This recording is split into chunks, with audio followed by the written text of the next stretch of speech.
Show today is JL70 for people playing along at home. For you on Facebook that are catching up, you type in JL70 in the search box. That'll bring up any items that you see here tonight. It's the top 15 acrylic painting mistakes. There's more than that, but we had to limit it to the top 15. So because there are 15, when we get started on this, we are going to go sailing through them at a pretty rapid pace. I'm not going to go back and try to play catch up if somebody's missed something. Every 5 painting mistakes, we will take questions so that we've got 3 main question and answer periods. There's always a little bit of lag for you guys from what I say to when you're seeing it. So I know that that makes a lag for the questions coming in. So you can fire your questions away at the gals anytime. We've got Amanda on YouTube. We've got Frida, the moderator, for Facebook. They will write those questions down and they can already go ahead and give me those. So if the first thing we talk about, you've got a question about, go ahead and type it then so that they can already have that question waiting for me. So that'll help a little bit with the lag. The notes for this episode for JL70 will be put up after the show in our Jerry's Live Facebook group. It is a private Facebook group that you are welcome to get into. All you have to do is you apply to it. It sends you an automatic question. You need to answer it for the moderator to approve you into the group. It's just protection for the rest of the group to make sure nobody's data mining information on members. I know that part's annoying and it is a little bit, I am not a robot, but you know, you can answer it with one word or have fun with it. So, but there's over 200 something people who've not answered their questions. So if you're on there and it's not just your friend referring you to it, go ahead and please answer your question so you can be in the group. And again, these notes will be posted as soon as the show is over. I'll run back to my office and post them. So without further ado, let's get started. I think YouTube heard that we are going to do this. It's 15 top painting mistakes that acrylic painters make. We're going to do 5 questions, five of the mistakes, take questions, the next 5 questions, the next 5 questions at the end. So, and there's a lot of, I mean, there's way more than 15 things you can do wrong, but this show is basically designed from the beginner's kind of point on into very early intermediate painting, probably, just to give you ideas of the things that can go wrong. And we're going to go from what I think is the 15th mistake back to the first biggest mistake. So anytime that you want to ask a question, go ahead and put it on there for the girls. You don't have to wait till the end because of the way the delay works on this. Then your question will already be there. They'll write it down so that they can ask me as soon as we start. So is that any better? Let's hope. All right. Okay, since we're using acrylics, I'm just putting my You can hear you a lot apron better on with the microphone on there, but for some reason it's picking up static, and I can't figure out where it's coming from. Yeah. I tried everything around us. No, so. I'm sure that that's what it is, just because there's so many things fans. plugged We've in. And had crazy rain lately, and we have an extra studio in here doing stuff right now. And oh yeah, I didn't think about that. There's a lot of things flying through. All right. Okay, well, hang tight with us, guys. We're doing our best. Hopefully this will be a little bit better. All right, so the number 15 painting mistake, choosing the wrong painting substrate. Either it's the wrong priming, it's not archival, it's too cheap, or it's too flimsy for the weight of your material. Acrylics are, I think by some people just expect that you're painting with plastic and it's junk. Acrylics, in my opinion, and I do all media, so this isn't like I'm an acrylic painter and I'm saying, hey, acrylics are the best. Acrylics are by far the most versatile medium that's out there for painting. There's fluid acrylics that you can use like watercolors. There's mediums you can put in it to make it just like watercolor washes, all the way up from there to even super heavy duty pastes and things with, glass beads and all of these crazy mix-ins that are in companies' formulas where you can have some great thickness and depth and versatility of the medium that no other medium currently has. I mean, you can even put an airbrushing medium into acrylics and use them in an airbrush. So it's just, acrylics can do a whole lot, and if you are good with them and you know the right mediums to use, you can, I've had arguments with clients that were like, I didn't want an oil portrait. Why did you paint this in oil? It's not oil, it's acrylic. You wanted acrylic. No, this is oil. Believe me, it's not. So, you know, it's a very high quality fine art medium with the right materials and the right know-how. So that starts sometimes with the substrate. There's a lot of people that will use, let's pull this over here. Number one, people are always like, can I paint on an oil primed surface with acrylic? No. And that's the other thing. Always oils over acrylics, never the opposite, okay? Acrylics start with A, so they're the first thing that goes on if you're trying to paint with both. Just remember that alphabetically, right? So Yeah, if it's that O makes before A with the priming, no, it's not oil, you can't use it. Don't do that. You will get the Amy stink eye and the lecture finger out of it. Slide off. I know. A lot of people start out with canvas paper, right? Okay, that's a great way to maybe experiment some, maybe do a color chart, because that really doesn't matter, right? Just to see what your color shift is between colors. The problem is that canvas paper is really thin.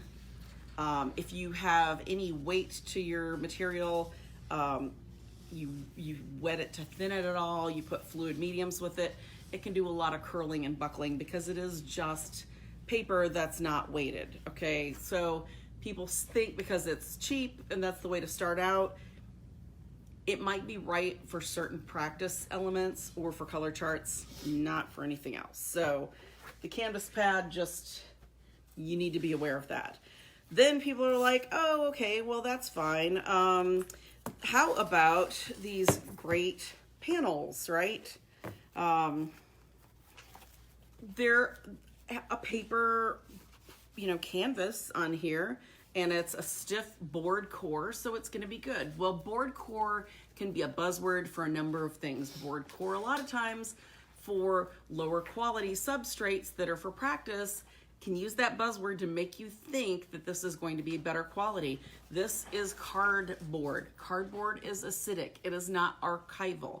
This is something you could do crafts on with the kids, or just something that's a practice study, which is fine. There's nothing wrong with that because it's inexpensive. What if your study turns out fantastic? What if you have people that want to buy your study? This is not archival. The paper peels very easily off this cardboard surface. It's not something that's going to last somebody more than a year or two, potentially. Don't paint on things that you want it to be a finished artwork when it's not a finished artwork quality material, okay? So that would be the issue with that. I'm just gonna throw these on the floor.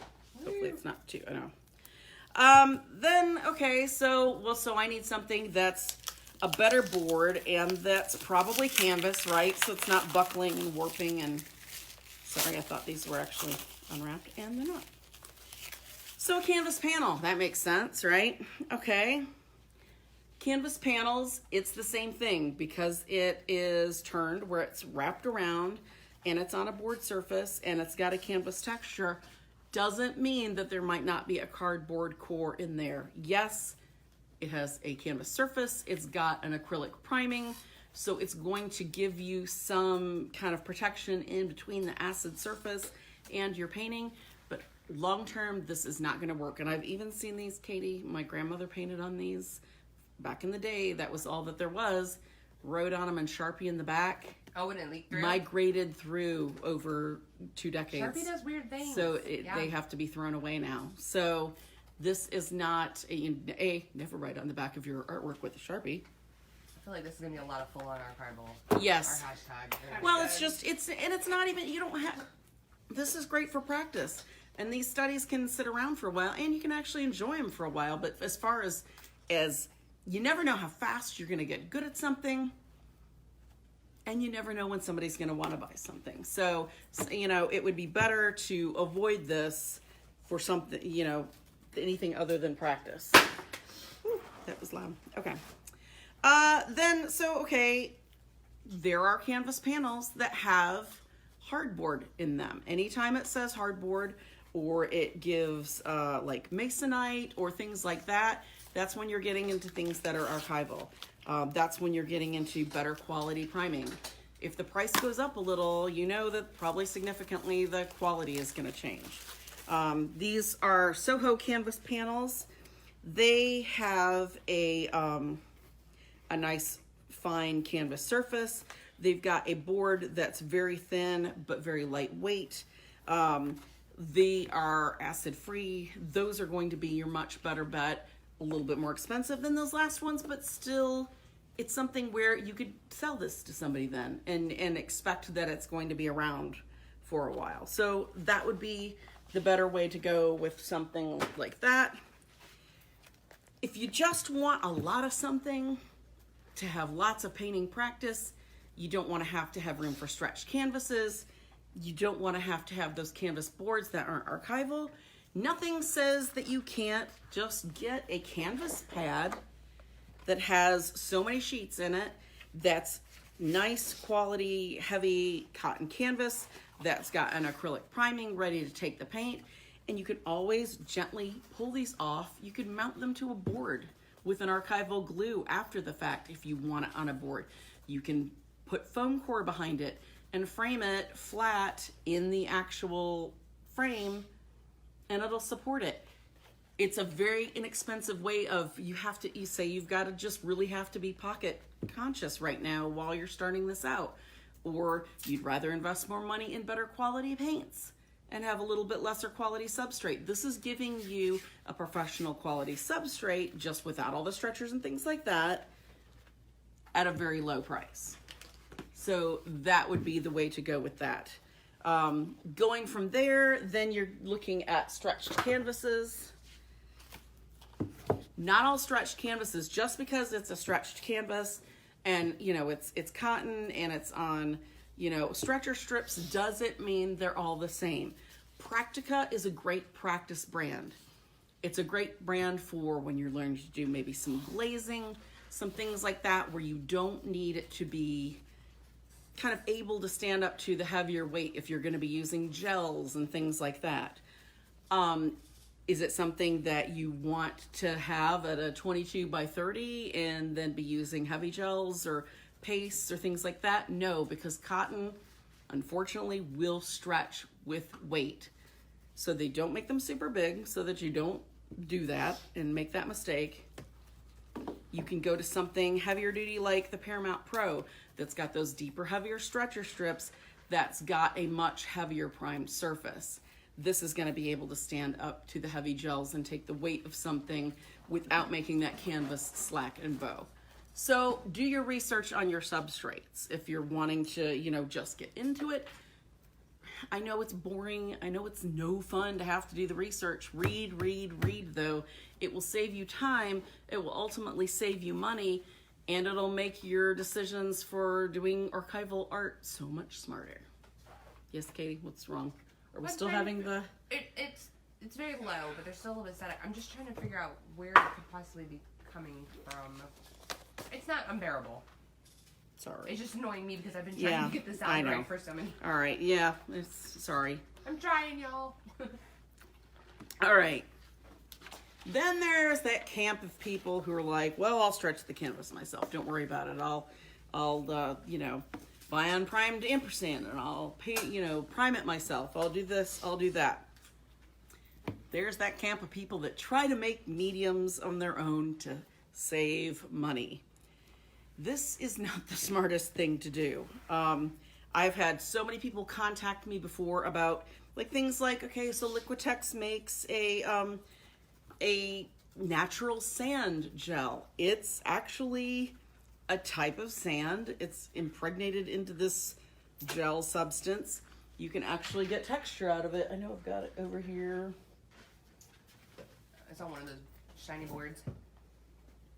Okay, so here's this. You'll need to zoom in for a minute. This is from a mediums show that we did. With some of these, we actually have done shows on it, so you can learn more about acrylics.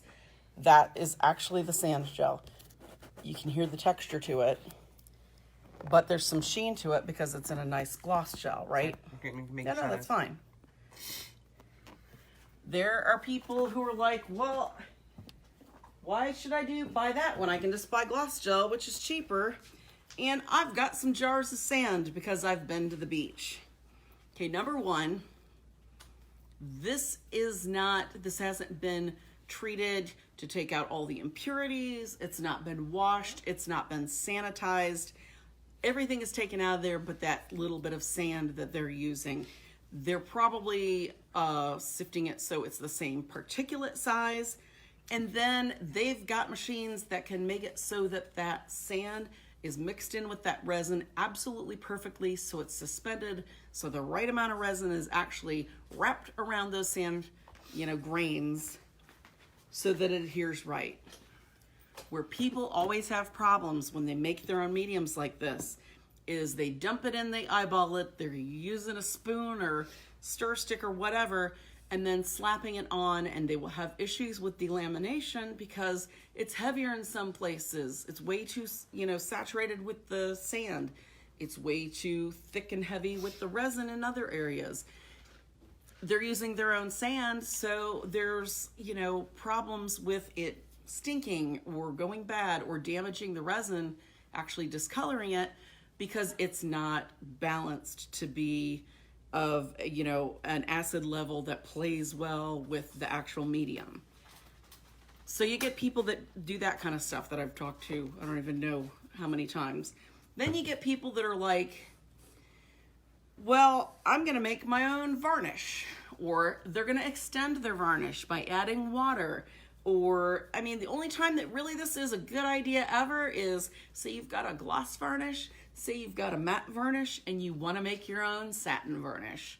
Even then, you still need to know a lot about what is in the matte to make it matte so that you don't get those kind of mattish streaks on it. So it's always better just to kind of avoid doing that kind of stuff. Buy it. It's less time. More time saved is more painting time, which means you're getting work done faster. You're building skills. You're building confidence. You're not taking all this time to fiddle with this stuff. And it's also just, it's archival because you know what? They have chemists and people that do this for a living. You don't. So that is number 14. Now, we talked about all those mediums in JL17 acrylic mediums, what you need and what you don't.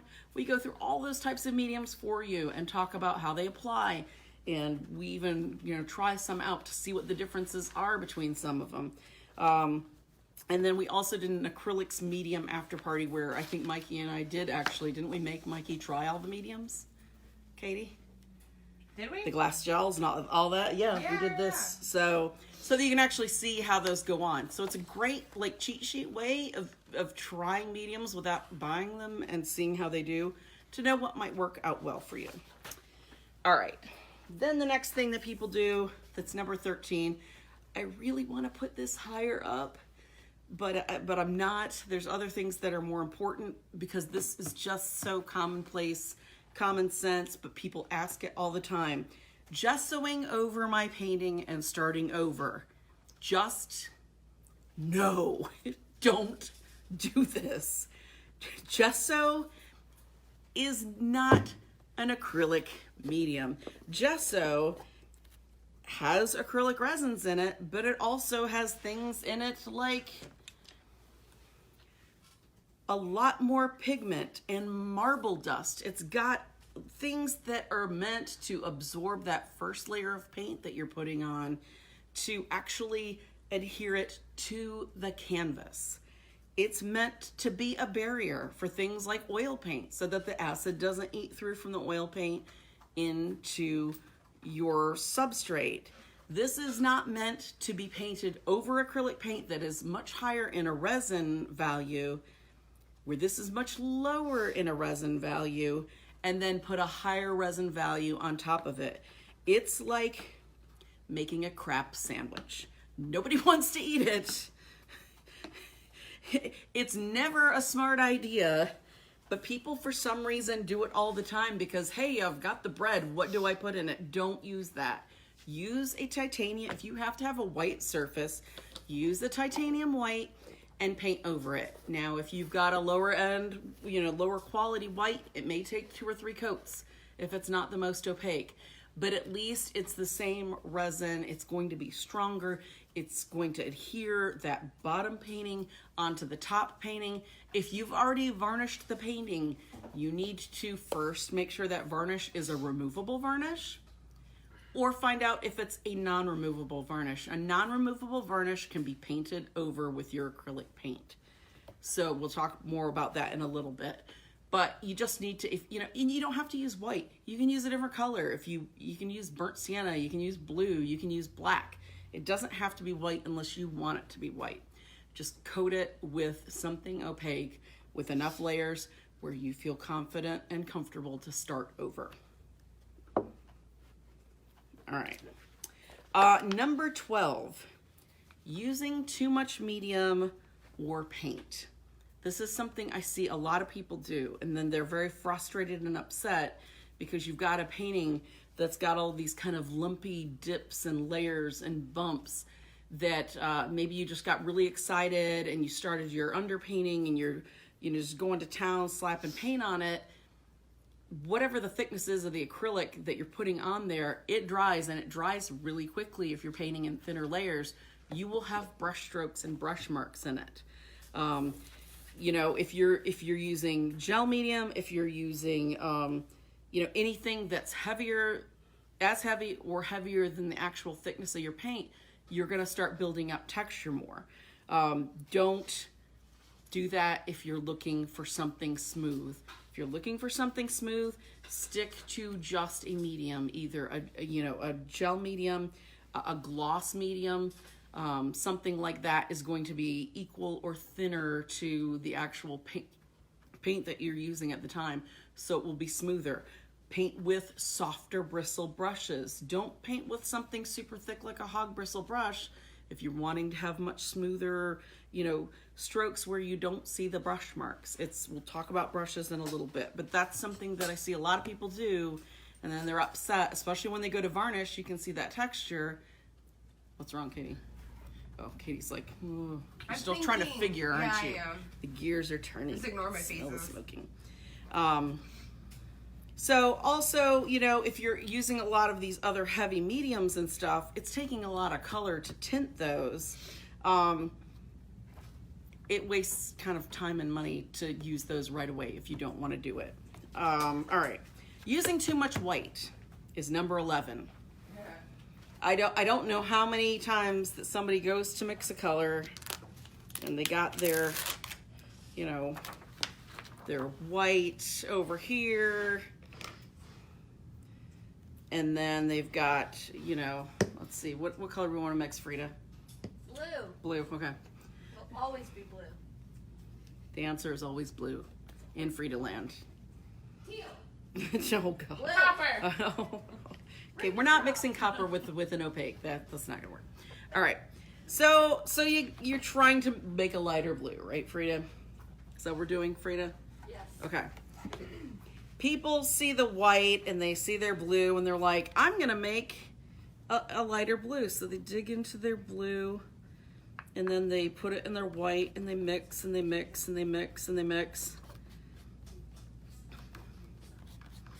And then they're like, uh-oh. Hey, Amy. Yes. Pull the pad closer to you, like an inch or 2. Okay. All right. Sorry. And then they mix and they're like, but I want it to be lighter than Sorry, y'all. that. So then they go over here and they get some more white. And then they add some more white. And then Katie knocks Making a things mess down. today. I'm sorry, y'all. Okay, this still isn't any lighter than that already was, so I'm going to push more white into it. And this still, Frida, is this as light as you wanted this yet? No. No, it's not. Okay, so look at all this paint we've got. We've just wasted 2 giant things of white, and we're not any lighter. We're not at that super light baby blue that apparently Frida wants because she's a blue freak. Eyes, Amy. What are you, albino? Have you seen Okay, never. I retract that statement. Right. All right, so what you need to do when you're mixing a color and you want to lighten it. Don't mix into the white. Take your color and you mix the white into it. There's paper towels for hanging. Yeah, I know, but I, for some reason, do this. And I'm gonna, now that I've used the other end, you don't have to. See how I'm mixing over here to the side and I'm leaving some of the blue? You probably don't need all this unless you're, trying to do a whole canvas. Look how that little bit right there just made it that color. And I barely used any white. Okay? So always take the color, and you can start with less of that color if you need to, and start adding your light color, because white, titanium white, is very strong. We did an episode on blacks and whites, and we learned that titanium white has incredible strength. It is punch you in the face white, right? Where zinc, the reason zinc's so popular, even though it's not good in other mediums, it's fine in acrylic, is that it is a transparent, more of a transparent, semi-transparent white. So it's softer, it's nice for tinting. You don't have this problem as bad, but it's, it's a different mixing white. So this just used a whole lot of paint, right? Right? Used a lot of paint. I'm a paint waster. Yeah, that's too much paint for acrylics. With oils, it's fine because I would get to that, but with acrylics, no, we just wasted a lot of paint. Waste it, yeah. Yes. So that is something that you need to be aware of. What? It's what? It's a good thing we work where we work. Yeah, exactly. All right. Now, talking about using mediums, let's say you do want to, with number 10, you do want to have some peaks and valleys. You want a lot of texture on your canvas. You want this to just be this big, cool, kind of neat thing. So let's take this and we're going to mix. Frida, do we want to stick with the blue or can we go with a different color? All right. How about We don't have teal out here. We've got a what's that green. between the Like, blue and the red? Cad red? Purple. Is that? It looks. where like is it? Where what is she talking about? There's yellow, red, and something that looks like teal to me. No. This down here? Over here. Over here. Yeah. No. Yep, Yep. yep. There you go. That's Canada cerulean blue. Oh, it looks. That's close fine, enough we'll- here. It's just another blue. All right, so we want to take this and we want to put this in, we'll say just some gloss heavy. Oh, let's do this with gel and with modeling paste. All right, Maybe. Ooh, here, beast, open that for me. yikes. Katie will get it. All right, so 2 different types of mediums. Paste is white. It will dry white. Gel is clear. Again, there will be the link for the... Amanda got it. Amanda's the beast. Beast mode. Paste dries white. Gel dries clear. Okay, we talk about that. Although gel is white, while it's still, I better do the paper towels or my dress is going to be white underneath the thing. Okay. Now that looks white, but you can tell. Katie, can you zoom in? You can tell that that's more translucent. It's going to be, see, look, that's going to be clear once it's here. Look. See that? That's clear. This. Okay? Does that make sense? All right. So we want to make this blue color. Now we can do this one of 2 ways. This is the way that's the acrylic, one of the top acrylic problems. I want to put this, let's say, really thick sky in my painting. I want a Van Gogh looking sky. So I'm going to take my cerulean blue that's not a teal. Look, Since there's I'm no at green in angle it. And the lighting is weird. Uh-huh. Okay, so I'm going to put this in here because I don't want to, you know, waste a lot of paint. Hey, while you're mixing, how does this differ from number 12? It's different. We're talking, the other one we talked about, the texture, like weight of you not wanting the thickness.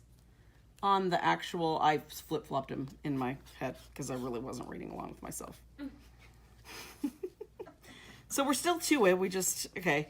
So see how that's pretty close to that? You can see it's slightly lighter because what this has done is this is going to make this more transparent because the more, you know, I add a little bit of color, although this is clear, this will dry lighter because it's got less pigment in it than this does.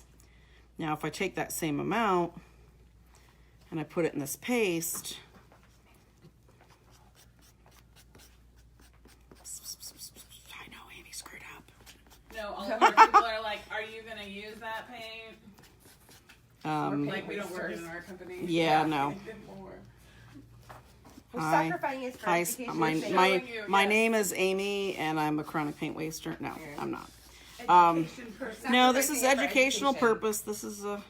Okay, now see how that's actually a much lighter blue than this? Yeah, Can you see it. that? Okay, so I would probably need to add all of this, and then it's still not going to be as dark as this. So I can keep adding this more and more. What this is going to do, because this is less viscous, right? Then that paste is going to be super heavy. It's your heaviest. Is that's going to make this squishier and flatter. It's not going to hold the peaks and valleys as high as when I took it out of the container because I'm adding a thinning agent, although it's pigmented. Yeah. Okay. This is going to be about the same because gels and paint, gels are usually slightly thicker than the actual paint itself. So what do I do if I want this to be these great high peaks, but I want them to be that color? Do I just keep building it up and add another layer and another layer and another layer? You can probably bring the camera up now because we're not gonna mixy mix. What I'm gonna tell you is a cheat sheet. Don't add the paint to this part. Add the texture how you want it, putting it in all the spots where you want, you know, cool high texture. You can always go over it with another layer. Paint it after you already have your texture or your gel on there. Because then you know what? You're going to only use that tiny little bit, maybe even less if you use something to thin it, an acrylic medium to thin it. And you're not going to have wasted a whole bunch making the color darker, and thinner to paint on or, you know, trowel on, as it were. So you're saving more paint, which means what? You're saving more money, right? You're saving time, you're saving, you know, it took us a while to just mix all that. So if I'm doing that with every color that I'm wanting to do thick, decide, you know, have that drawn out on your surface, kind of how you want your peaks and valleys, put it on, and then you can paint it after the fact. So it's something people don't think about, and then they go through enormous amounts of paint trying to make it darker, and then sometimes just paint over it again anyway with the color. So this is a way of saving yourself money right from the start with those mediums. Now that was different, wasn't it, Amanda? I wasn't my question. Oh, I see how you are. Okay, so that's our first three, or our third. We've reached the third point. What questions have you guys gotten? Rita has a whole list. I do. Will paper canvas buckle? Yes, that's what I said. That it would wrinkle, it will bow, it will buckle, because it's not it doesn't have a heavy weight and mass to it, right? So only if you're painting in thinned areas, or it's fine if you're painting small swatches on for color swatches. That's not a problem because it's just small areas. If you're wetting down larger areas, it's going to do that. Amanda. Will painting over the gel make it look less opaque or more opaque? Painting over the gel will make it opaque if you use an opaque color, because the gel's clearness or lack thereof is irrelevant at that point. So she asked if painting over the gel would make it less transparent. whatever you put over it is going to be your, you know, your transparency, your semi-transparent, your opacity. Definitely. What about using cardboard panels with no canvas? Cardboard panels are still cardboard panels and still have acid. Even if you prime them with gesso, that's just a barrier temporarily. That acid will slowly eat through it. If you've ever taken apart an old artwork in a frame or an old poster that had cardboard behind it and you have that yellow mark around it, that's acid. That's what it does, yes. But what about hardboard is what she asked. H. It depends on if it is actual hardboard like a tempered masonite or it's actually considered just thicker cardboard. That's why you need to read the descriptions when you're buying the materials. And when in doubt, and you look at the tech notes, and you look through all the copy, it doesn't say one way or the other, ask. Or, if you can't get a hold of anybody and the price is significantly lower than one that does say that it's acid-free and that it is hardboard and all that, that right there is probably your answer. You know? Because hashtag dollar signs a lot of time make all the difference in what it is, unless it's a really good sale with something like that where you're looking at kind of apples and oranges. They're fruit, not the same thing. What is the drying time if you use gels or paste to make it thicker to build it up more? And should you let it dry completely before applying a surface of paint? That is a good question. She asked what are the drying times of different gels and pastes and things like that, and should you wait until those are completely dry before applying another surface of paint? You're not saying varnish. Paint. You're saying paint. Okay, paint, as long as it's dry to the touch and when you're pushing down on it, it's not indenting, it's probably safe to start painting back over again. So like what I would say, unless you're in just a ridiculously humid environment, like, you know, Florida or the tropics or something where it's super humid and, you know, 98% humidity, if it's a super thick coat, you may need to wait. Touch it gently. If it's leaving a fingerprint indentation, if you paint very rough or even just like with a little bit, it could potentially tear through that surface, right? Or if it's really jelly underneath, that surface can slide a little bit and could potentially tear around the edges. Consult the manufacturer if you ever have questions on dry time. Golden, and I'm sure Liquitex as well, but Golden's technical information on their website is a godsend. They talk about dry times with acrylics from just regular strain acrylics that are thin slightly with water all the way up to gels and things like that. And I think we were talking for that one show, Katie, weren't we, about that some really thick coats can take up to a year or more to fully cure with acrylics. Nobody ever tells you about that. Curing and drying are two different Yes, things. curing and drying are two absolutely different things. And they talk about when to varnish. So, I mean, just because you don't use Golden doesn't mean you can't use their technical information. So it's on you to be your own best, you know, support system and guidance. And the only one who has to answer to that artwork and whether it turns out right or not is, guess who? You. Blame it on a whole lot of other people, but ultimately it's your artwork. You need to be the one to, I know that part's not fun and it's like being back in school, but you know, you need to do your due diligence and know what you're using and what kind of products you're using, which is why we're here for this kind of stuff, because we can help. Amanda.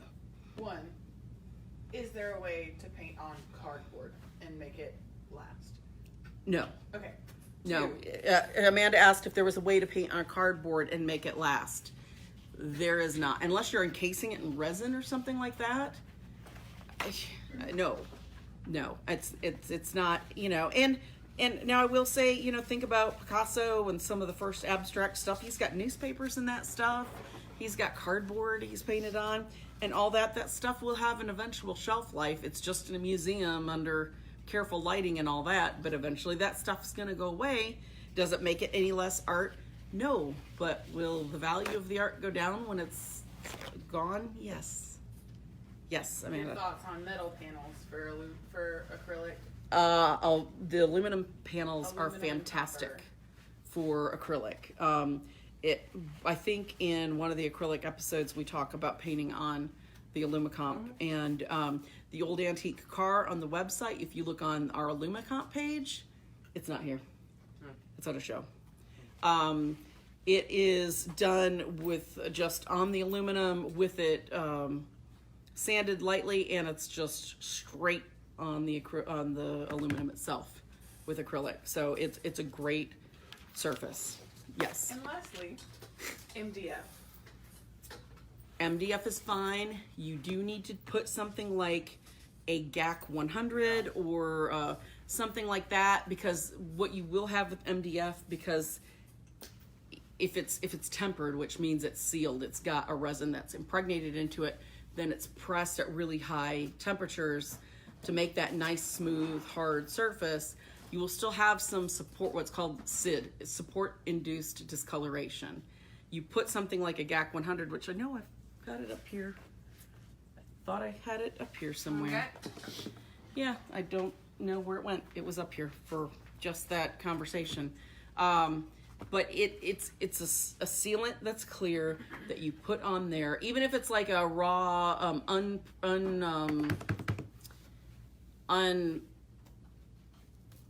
what was the word that I just, I know.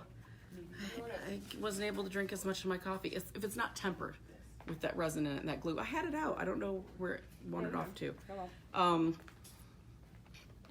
Then it's not going to, it will really need that coat. And then you can put any gesso or any other priming on top of it after that, but it has to have that seal first.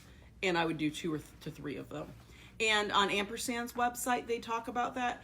And I think we actually have a PDF that's linked to that on the just unprimed ampersand on our site that talks about how to seal that properly. Where did I put it? On the cart with the other stuff. For the frames. Never be without it. I usually have one about everywhere, don't I, Katie? Yes, Frida. I have several questions. Okay. Can you paint on watercolor paper with acrylics? You can paint on watercolor paper. No special priming required. What about painting on wood?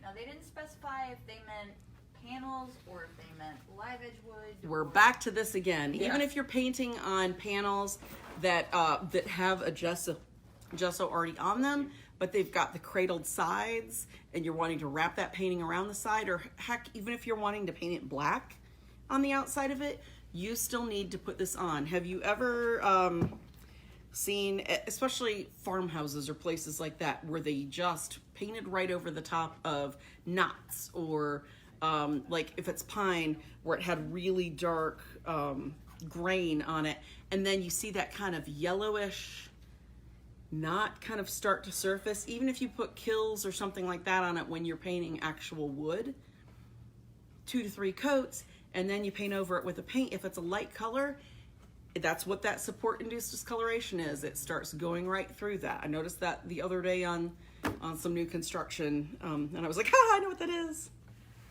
You need a gap. Well, it helps the surface take the paint more evenly too. You Yes. never know how a natural product is. Yes. Completely. So you do want to put that on there first. Next question. Will the acrylic scratch off of an aluminum panel? It will if you do it purposefully. Yeah. It actually bonds very well because it's a plastic. So it actually bonds better than oil, because it's just, I don't know what it is. It bonded crazy well. And then I wanted to take a Dremel to some parts that I didn't leave the aluminum shine going through it with the chrome on the car, and took a little bit and scratched it back out so you could see it. It's still, I had to be very careful because that just really wanted to stay on there. So, yes. What's the difference between GAC 100 and PVA glue? And GAC 200. Okay, go to the website for the GACs. Each one of them, it's 100 to 900. Each of them are for different things. Some are for fabric, some are for really stiff panels only, some are to make something more flexible. Some of them you can even take and put them on fabric, drape them over something, and it will dry and take that form of it. It's GAC 100 is the only one we need to concern ourselves with today if we're talking about support-induced discoloration. Okay, you can use it as a medium. It is a little bit stickier feeling to thin your medium to make it flow smoother, to kind of thin the color for doing glazes. So it works for that, but it's really best for my purposes to actually put on bare wood. Gap 200 is specifically for non-porous. Yes. So like panels, like if you really wanted to put it on some sort of metal that you thought was reactive, you would do that. Yes. What are the pros versus the cons of painting on a canvas that's splined versus backstapled? There is a canvas episode that we've already done, and we talk about the differences in that. I don't know. Can you find which episode that is on the list? You guys have access to the list. That's something that you can learn from that, because that's not. We need to start moving on with the basic acrylic. Answer. Yeah, that's not to avoid it, but it's something that takes some explanation, and that's already on that canvas episode that we have talked about. So. Are we good with questions? Can we move on to the next group, or can those be saved to the next group? Okay. Frida, you good? Okay. All right. Color shift. That's something that mysteriously you hear with acrylics when you're reading the description of a brand, and oh, it's just the most wonderful, and it can do anything, and it can talk and walk and do, dance the jig. And there's little to no color shift. What does that mean? Because it doesn't make sense, does it? It sounds like it's like, I'm over here. No, I'm over here. Like they're shifty. Color shift is a way of saying the color that it is wet will look pretty darn close to the color that it is dry. Where you get issues with that is lower quality student acrylics. Because what they do is, okay, so we got titanium white. Titanium white's made up with one pigment. That's wonderful. You've got, say this isn't, but say this is a, cadmium yellow hue. This could be made up of anywhere from 2 to 4 or 5 pigments, depending on the brand. The more pigments that are in it, the more gummy it's going to be color-wise, the more issues that you're going to have with, as that dries, it's not going to so much look like it is wet. Then, if this is a really low grade, just beginner starter kit that you find at a craft store, this isn't what that is, but just saying if this would be what it is, they're going to put very little pigment in, and then they're going to put in things like inert fillers. Inert fillers aren't necessarily bad, because you do have to have those to make heavy-bodied paint. It's a colorless, not so much pigment, they call it a pigment, but it's like a colorless silica or something like that, that is in there to help with the body of it, but that the color can then show through. Well, there's good fillers and there's junk fillers, just like think of a steak versus a McDonald's hamburger. They're both meat. One is obviously not the same quality as the other one, okay? So the lower the quality gets, the more just kind of junk that's in there. So that's going to affect when it dries, and the color has to dry around that junk. It's not going to be that same brilliant color that just squirted out of the tube. So we've got on one of the acrylics episodes that, well, actually it was an episode about pigment that we did for all types of pigment, but this is one of the acrylic boards that we did last year. And the link will be in our, this was JL20 that this show came from. And we talked about student versus up to professional grade artist products. These are all these colors. And so what we're gonna do is the higher end ones are at the front.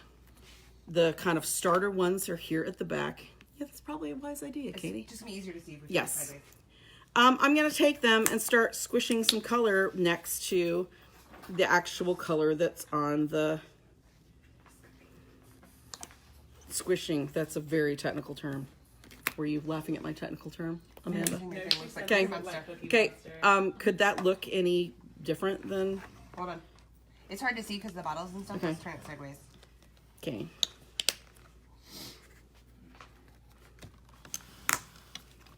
They're stuck. to it, so I'm making kind of a racket with.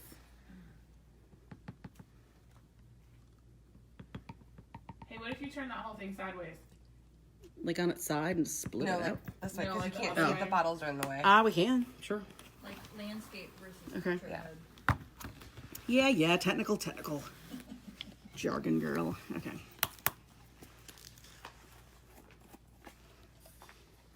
Woo, Whoa. that's that's the the liquid. Woohoo!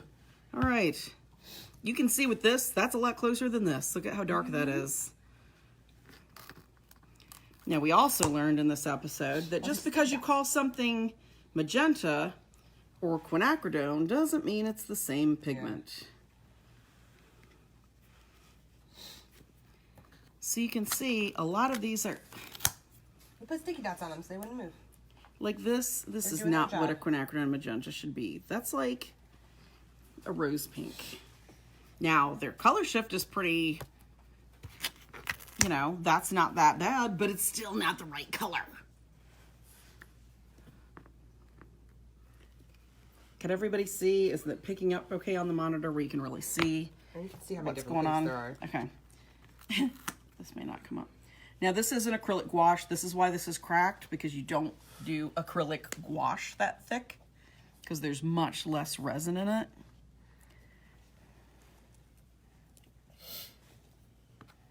This is why you do color charts ahead of time, Now you have and to you look let like them careful. dry, yeah, so that you know what the color is. That's pretty darn close. If anybody does not want to do a swatch chart, I will do it for you. Yeah. Yes, Amanda is the swatchachino. It's so zen to me. Look at that. you know. It is. I Look love at that. it. That's great. That's good. It's golden. Yeah. And I got it on me, but that's okay. It's a badge of honor. That's like I mean, close to. These are that all one's close to pretty dead close. on. It's just not Yes, a quinacridone. it's just no. It's like the least quinacridone of. Uh-oh. Did that one get dried out? Well, the we lid? may have done this with it because we couldn't figure out how Oh, careful. It's so liquidy. we couldn't figure out how the lid worked. You know what? That looks like it needs to be separated. So hold on.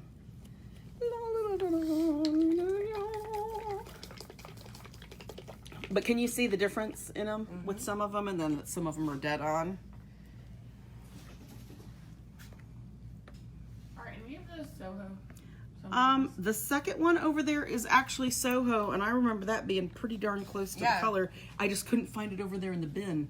Somebody's taken a bunch of the Soho colors and used them for another project, and I couldn't find it. But I remember being really impressed Yeah. that was like good. And I don't remember what this one was because the tag got taken. Yeah, who took the tag? I don't know. So anyway, so you can see what I mean by this is why you want to do a color chart and let it dry, so you know I can expect this color to look darker once it's dry. So if I don't want it to be that dark, I'm going to need to add a little bit of white. You could even do your color chart with the color, a little bit of white, a little bit of gray with it.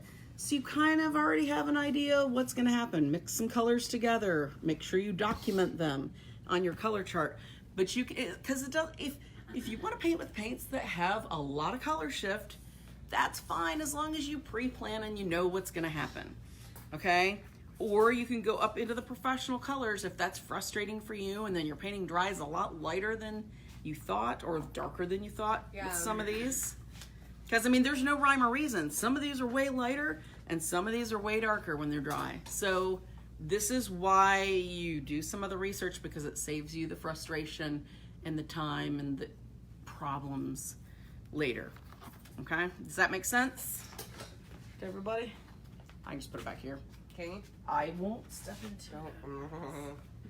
Can you? Katie. Just Katie don't doesn't bump trust into me. All right.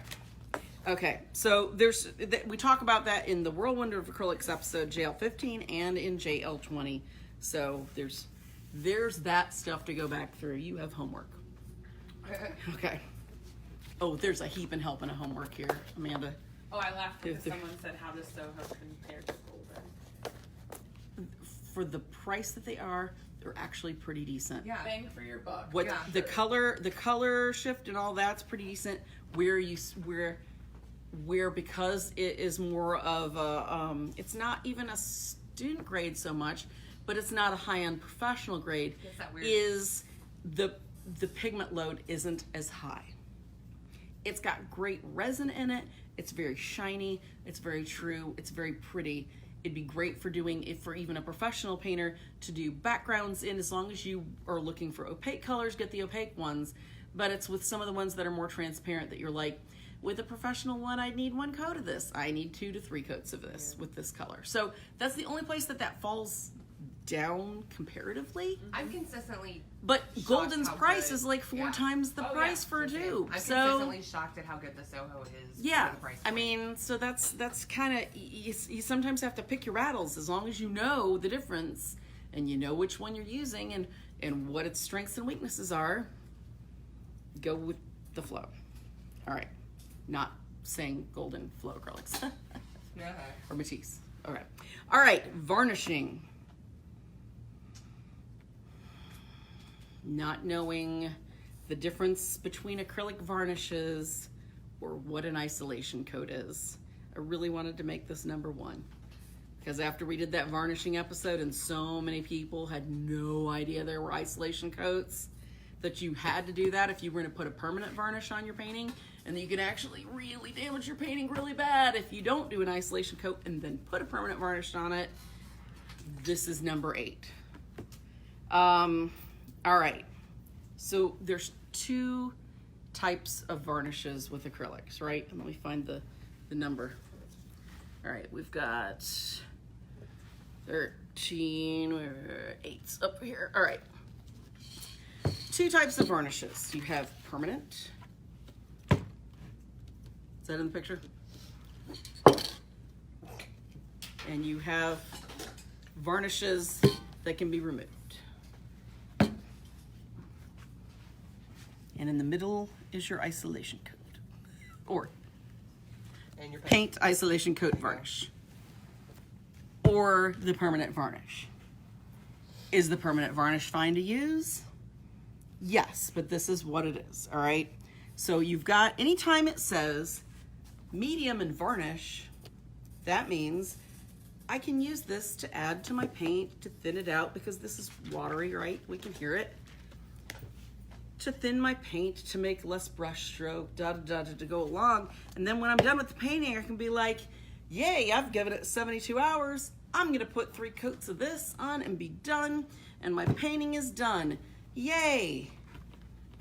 And now I just realized there's dog hair all in my varnish and it needs to be taken out. Do I just take my varnish off and then I can pick the hair out, or I can paint over it, take the varnish off? Guess what? This can't come off. There's dog hair in there. The beauty of this is, if you used these and then there was dog hair, you'd have to very meticulously take this off. And then you could try to fix it with the painting, let it dry, let it cure, revarnish. With this, as long as that surface is clean of other hair or accoutrements, you can fix it with paint and paint right back over this. Because this is just basically a watered down version of paint, right? With resin. So the beauty of it is, that's fine, you can use it. This is where it's a bad thing, okay? Say I've painted 2 paintings. With one, I put an isolation coat on and I put this varnish on it, and somebody bought it and it's hanging up in their house. Then they liked another painting that I did, but the other painting was like 10 years before I knew that, it'd be better to have a removable varnish. So the painting was painted and then this varnish was put on it, and they put it on the other side of their hall in the same said house. So they have 2 of my acrylic paintings. I like these people because they've bought 2 paintings. They have a fire. Luckily the pets and everything make it out. Don't know why there's a backstory to it, but the house is saved because it was the other end of the house that was on fire, but there's smoke damage everywhere, right?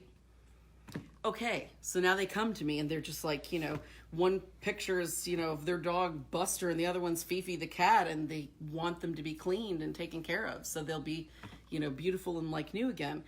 Buster was painted with this. Buster's okay, because now I can go back and with mineral spirits with these two, or with a little bit of ammonia, take that varnish off there, down to my isolation coat that I made with the soft gel, clean the painting up real nice, revarnish it. Looks brand spanking new. Fantastic. How do I take this off? You don't. Buffy is forever smoky. Fifi. Okay, Fifi. It's a cat. The cat. Oh, sorry. Just identified myself as a dog person. I don't think that's a big surprise to anybody. This is why it's really a good idea to do the isolation coat and to go ahead and varnish it with varnishes that can be removed. There's no UVLS, no light help to keep it from UV rays damaging your painting over time. All of these have that built into the actual varnish, right? This is fantastic because this is like, as long as you don't overspray it, you can do lots of little nice coats. Katie and I love this because you just can't screw it up. You just can't. And it's a fantastic varnish. This takes a little bit more getting used to doing, but it's a good varnish too. This is the varnish that I used before this came into my life and swept me off my feet. Then, the Gamvar, if you are an oil and an acrylic painter, these you can use over both. Problem solved. I don't know how many people have called me before and gone, I realized I used this on my oil painting. Oh no, it's happened. This goes for either one happily, hand in hand, works for both. It's fantastic. And the Gamvar, if you go to their website and look at their varnish applications, see, you can't screw this up either. It's dummy proof. So that's what you want to do with your beloved paintings. If it's just something that you know you're one of those people that puts it on the wall and you keep painting over it and over it and over it, or adding this or adding that or trying this or that, or you're a student, this is fine.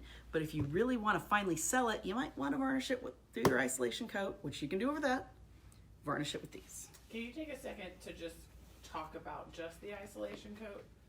Like that is in our varnishing episode. Just give them it's a buffer. It is a buffer. What this is you actually add water to it. You thin it down to a certain percentage. We talk about that in the varnish episode. I can't remember what it is off the top of my head. You do several coats of this. I think it's at least 2. What this does is it protects an overzealous cleaner. It's the cream in your Oreo. It is. From cleaning down with one of these, because ammonia, although, I mean, ammonia packs a little bit of a punch, and mineral spirits isn't as bad, but if you're really overzealously scrubbing something, when that comes off very easily, it could bite into the surface of your acrylic paint. Acrylic paint is a plastic. Essentially, it's a plastic resin. It's very soft. It's very porous. Even with this, it's very porous. Okay? With this, it becomes a much harder, like, think of the Dairy Queen ice cream that they dip in that chocolate sauce, and all of a sudden it gets hard and protects the ice cream. Crack, crack, crack.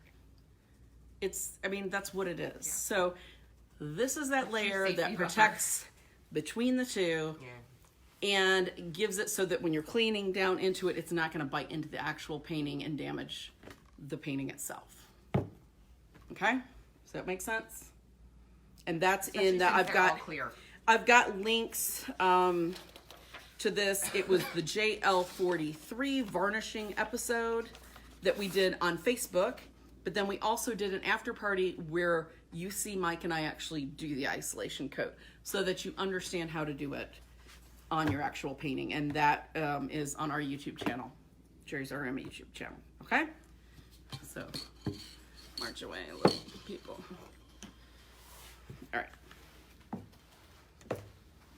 Now, using the wrong types of brushes with acrylics or not having enough brush variety.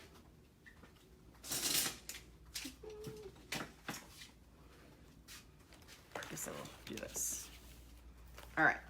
Now, something nobody wants to hear is, I'm an oil painter. Can I just use my oil painting brushes on my acrylics? No. God love ya. I just wish it was possible. I wish that was fine and that I could tell you they'll work with both. It's like saying football and squash are the same sport because people tackle each other. Not even no or I think you mean rugby. okay, that one. I don't know what squash is. It just sounds like they squash people. That's played with rackets. It's like racquetball. Well, so it's not the same. It's a sport. But you don't tackle each other. Sport. Yeah. Yeah. Okay. No. Leave it to the European to correct me. That's fine. Okay. Rugby, football, right? Seems like they're the same. Totally different rules. Yeah. Totally different playing field. Totally different uniforms. Unfortunately, these are the same thing. Now, people always want to use, okay, well, that's fine. I'll just buy other brushes like what I've got for oils. I really would recommend you don't use natural hair brushes with this. Oil painting is something where you can be painting along, the phone rings, you set it down, back in the day before cell phones, because I think all of you are old enough to know what that was like. Your friend talks to you because they tend to do that, and then you're like 20 minutes later, oh crap, I left my brush there. What's oils? It doesn't matter. It does not happen with acrylics. It's now this with acrylics. And then you do that with it. I dropped it. Okay. It's crunchy because the resin in that just dried, and you can try to soak it, and you can try to put soap in it, and you can try to do a lot of things, but the likelihood that you're going to get that off after it's sat there all that time with the acrylic paint on it is probably not going to happen. It's probably toast. Okay? Well, it's now coated in plastic. Yes. So think of it this way. Everybody knows, that hairs have pores. We use hair conditioner, right? Because it makes our hair softer. It makes our hair silkier and smoother. It seals in that hair follicle, right? So natural hair brushes have that. These do not. The differences between acrylic brushes and oil brushes are that the way this holds more paint is it's got different sized hairs, okay? All of these filaments are different size to mimic what natural hair is like. Natural hair on our heads, some are thin and some are thick and, all that. They basically, with the technology today, have made it so that acts more like, they know that, they've been able to manage that in a brush to space it out. That acts more like where it will soak up a little bit more wet media. It will still be stiffer if they use a stiffer filament to handle heavier paint. But yet, when that resin is sitting in there, it's not going to soak into those little holes and pores in the hair and then be impossible to get out because it just cements in. This is much slicker, it's smoother, it's going to more easily rinse. If it starts drying a little bit, it's going to be more forgiving and come out much easier. Does that mean you shouldn't wash your brushes? Oh no, we'll talk about that because that's even closer up to the end of the countdown, because brush hygiene is just a horrible thing that nobody likes to do, but that's really necessary, and the most necessary in acrylics out of all the mediums. Now, how do I know if I'm a painter, and especially if you've come from an oil painting background, you're used to generally starting your painting off with hog bristle brushes, right? Something like this, where they say it's a synthetic hog, which we've got a new one that's coming out. What's the name of that? I can't remember it, but I don't have any from the set that I had in my office when I tested them. It's one of the New York Central brushes. Ones, yeah. We've got a new one that's coming out that says synthetic or a partially synthetic hog. This is the mimic hog. This is full synthetic, but yet it's got more that stiff sound of hog bristle. It can really power through heavier, if you're painting with super heavy body, if you're painting with gels, if you're painting with paste. It's stiffer on the end. It's got that harder edge like you're used to with the hog bristle, with kind of not the exact same natural flagging as you're going to get, but like with the filberts and stuff, the way they've shaped them, it performs very much like a natural pretty close. flag. They are pretty close. I mean, in performance-wise, where it's an issue, because with oils, you're kind of brushing in your brush cleaner so that you don't scrape it off those little holes in the bottom. A lot of people don't think about it, cram it down in their bucket and go. just like a hog bristle brush. What was that?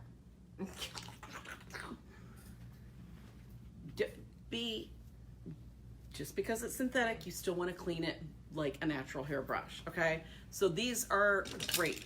Heavy loads, your first coats, if you paint more like impasto, more painterly, more impressionistic, these can be your entire painting, you know, needs are filled right there. I don't think people realize how much the technology for Oh no, brush it's hairs crazy. has advanced in just the past couple of years. I said, It's like, crazy. Like my father, who was managed plants and was in like Fortune 500 companies, managing companies. He said he would retire before he had to have a computer, and then he had to have one right at the end, and then he was like, oh, okay, it wasn't that bad. I said, I will never use synthetic brushes. I refuse to. It's what do I Eat probably your words. use more now, even with watercolor, which that was the last holdout. I said I would I never was do saying, that. how about those mimics? I know. I know. Hamburg. But it's because technology has come so It far. is. It's come so I'm far. happy to embrace technology if Yeah. it gives me the same performance and a lower price point. You know, I mean, I don't want little animals to be brushes either, but sometimes if it's a brush that I've got brushes that are 4 years old that were my grandma's, so they're older. They're natural hair brushes, but they were good natural hair brushes. Some of these, if you take care of them, I've had these Pro Stroke, when they came out, I've had some since then. I've had some for years. As yeah. acrylic brushes, but you know how you usually cycle through them and get rid of Yeah. them. No, I've had those for a long time. So these, we do 2 Pro Stroke brushes, and I had somebody that contacted me, it was hilarious. We have 2 Pro Stroke brushes. One is a white bristle, hog bristle. That's for oils. The Pro Stroke Power Krill sounds like acrylic, so that's what it's for. But to make it even, because they both have black handles and look kind of similar, red dipped ends on the acrylic. So you know these are your acrylic brushes. The other ones don't have that. They're gold, right? I think they're silver on those.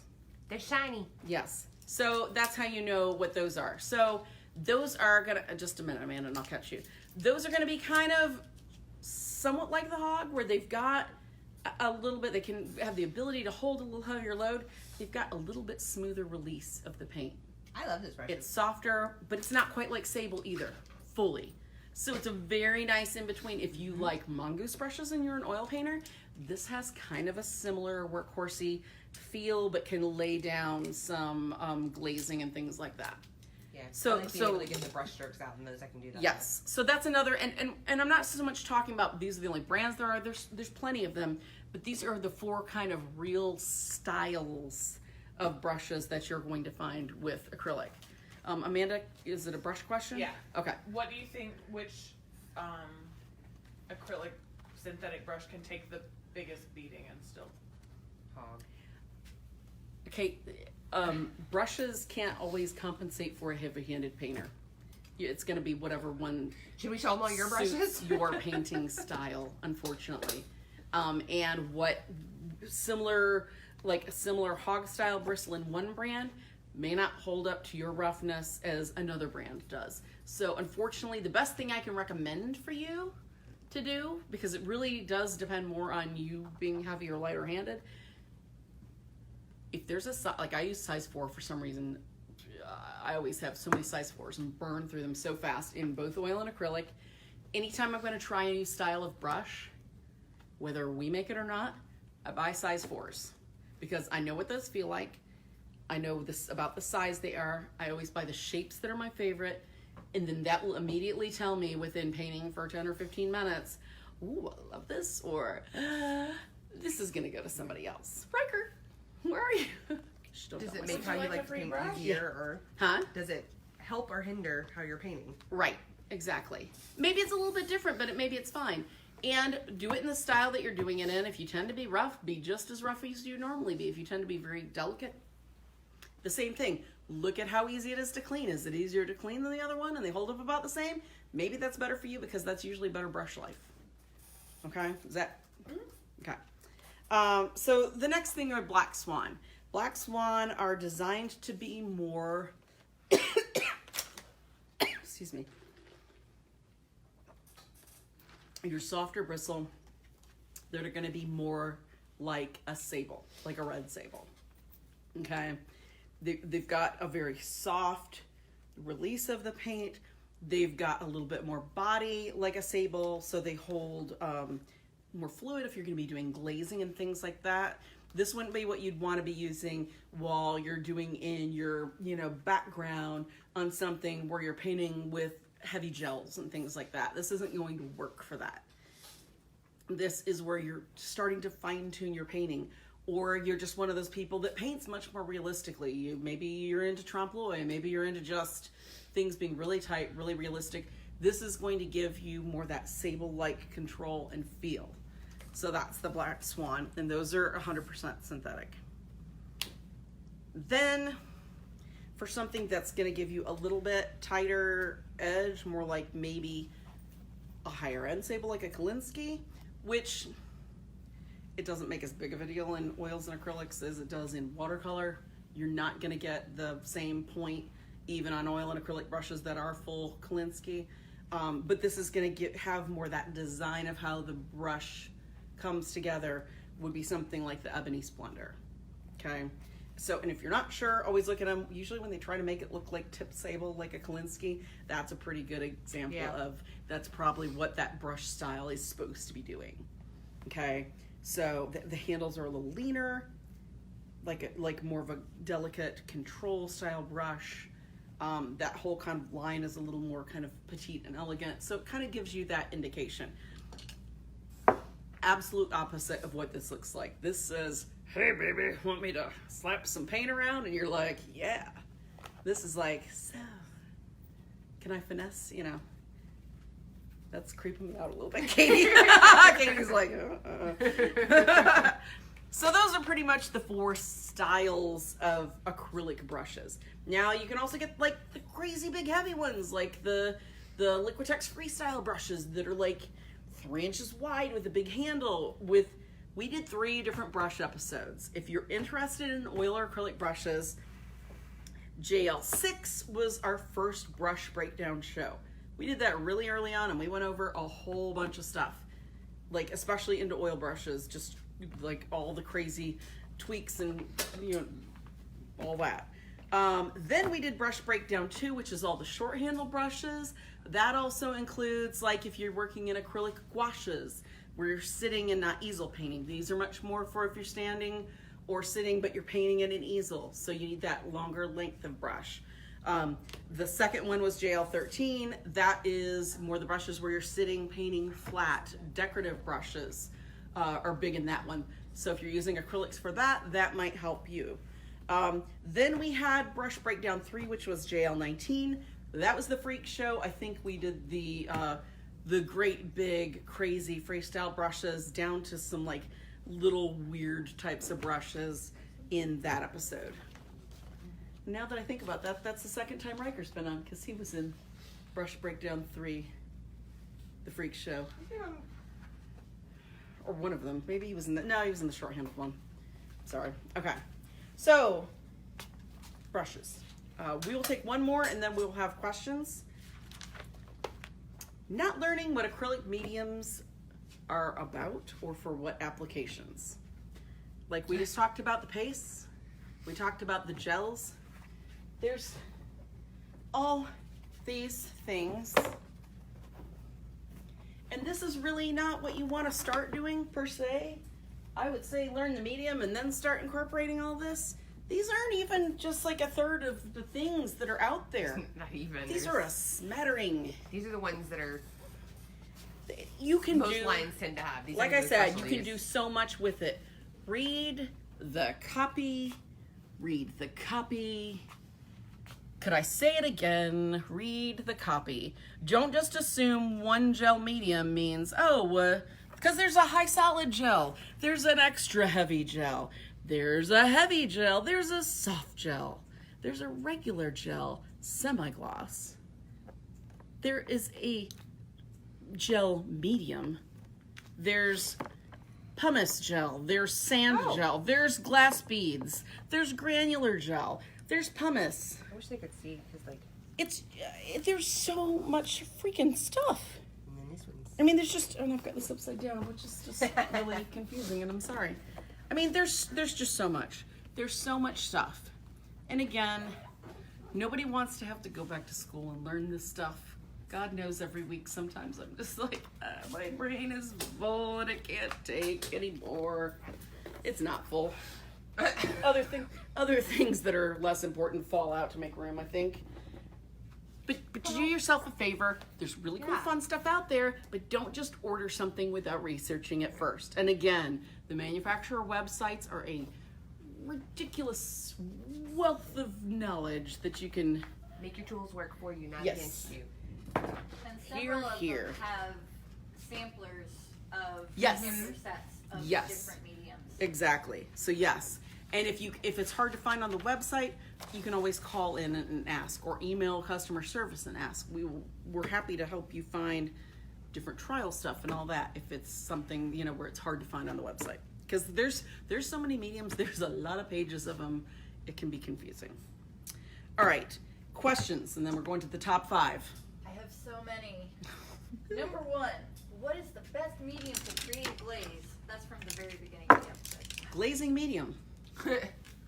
It sounds dummy proof. Some of them are having a hard time hearing the girls. Can you repeat the question? Someone asked, what is the best medium for glazing? There's glazing medium, or just where they say a gloss medium, or maybe it's a matte medium. That's your liquid. You want something that's liquidy without just thinning it with water. In your preferred sheen. Yes, in whatever your preferred sheen is, which, again, the varnish is your final sheen. You don't have to have matte to start with. In fact, it's better not to, because you need the clarity of that color to come through.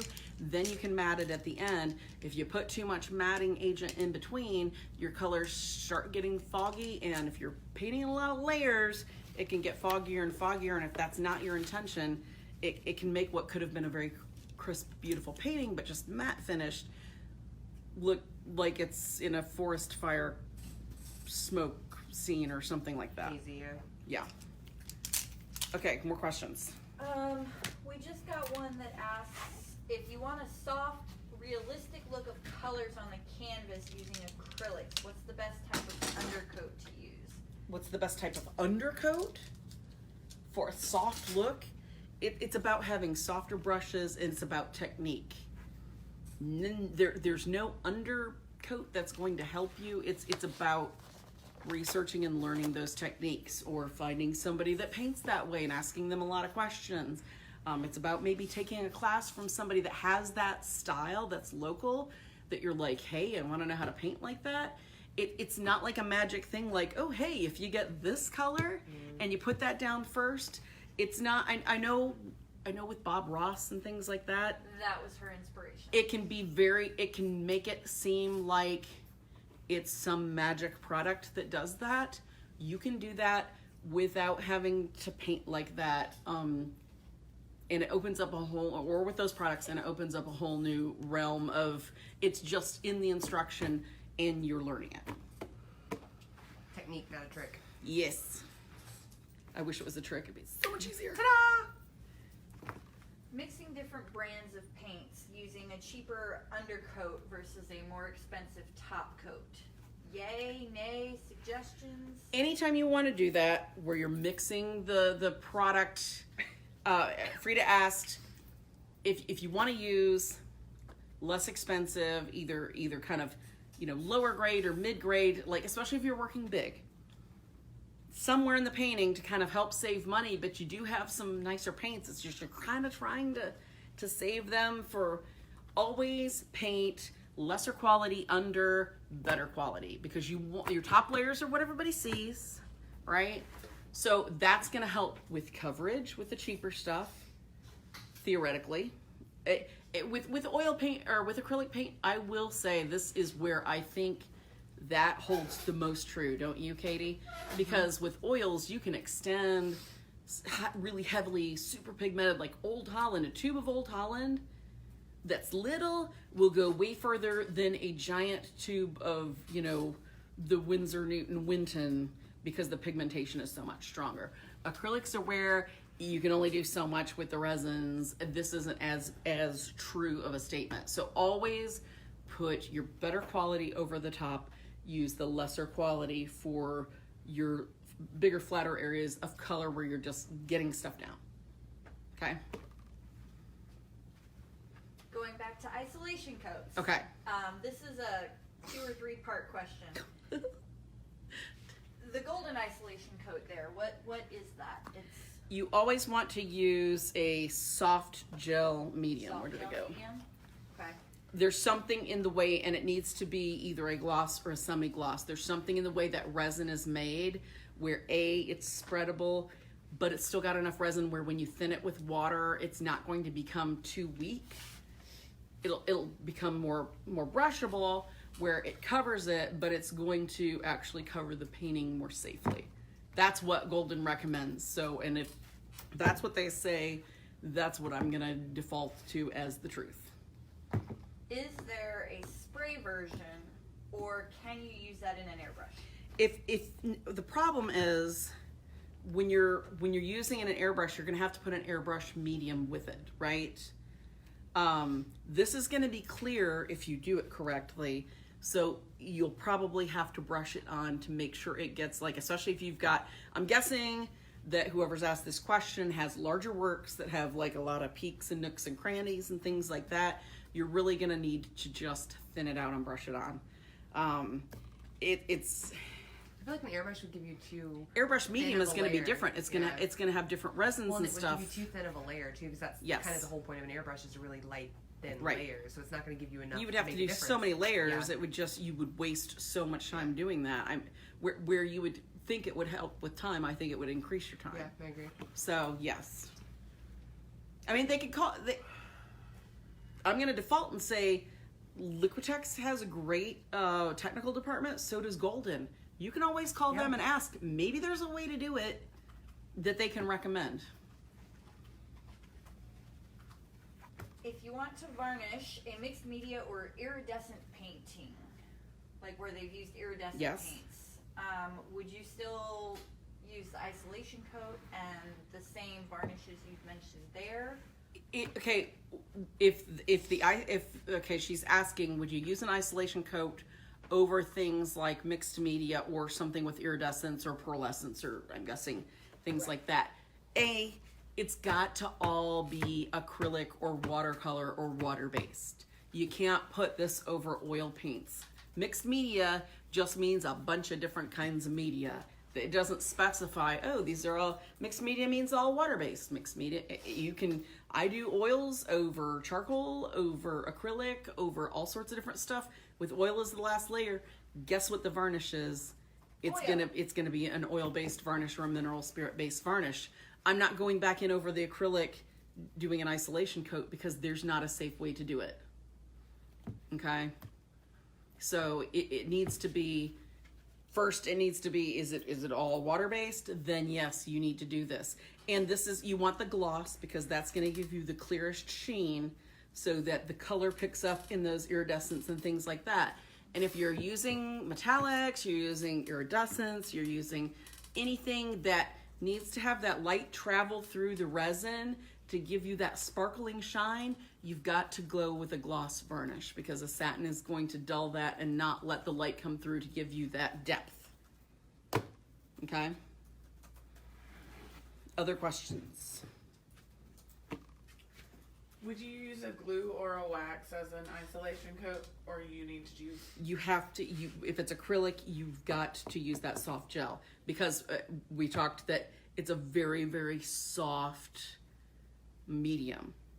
Okay, and it's very porous. This is gonna seal it as best as possible before you're putting a varnish on that you want to be removable. Okay, it's like putting an umbrella over your head out in the rain. It's protecting you, right, from the elements. This is protecting that so that anything that falls on, your varnish is on top of that. But if you want to remove it later, everything underneath is still the same and dry. All right. Any other questions, or are we good to go into the next? Oh, we have more questions. Oh boy. I feel like I need a can of worms to open. questions about brushes. Okay. Do you have a recommendation for detail brushes for acrylics? And what brushes would you recommend for gouache? Gouache, is it watercolor? Well, okay. They didn't So specify what type of gouache. okay, it depends on if you're with gouache. It depends. She asked brush recommendations for detail and for gouache. I'm guessing most people that do gouache are doing it flat on a tabletop. They don't need a long-handled brush like acrylic easel painting is going to be. So what you're going to want to do is look at synthetic watercolor brushes for that. Watercolor brushes are always short-handled because you need that detail. Any of the decorative style brushes even will give you great detail.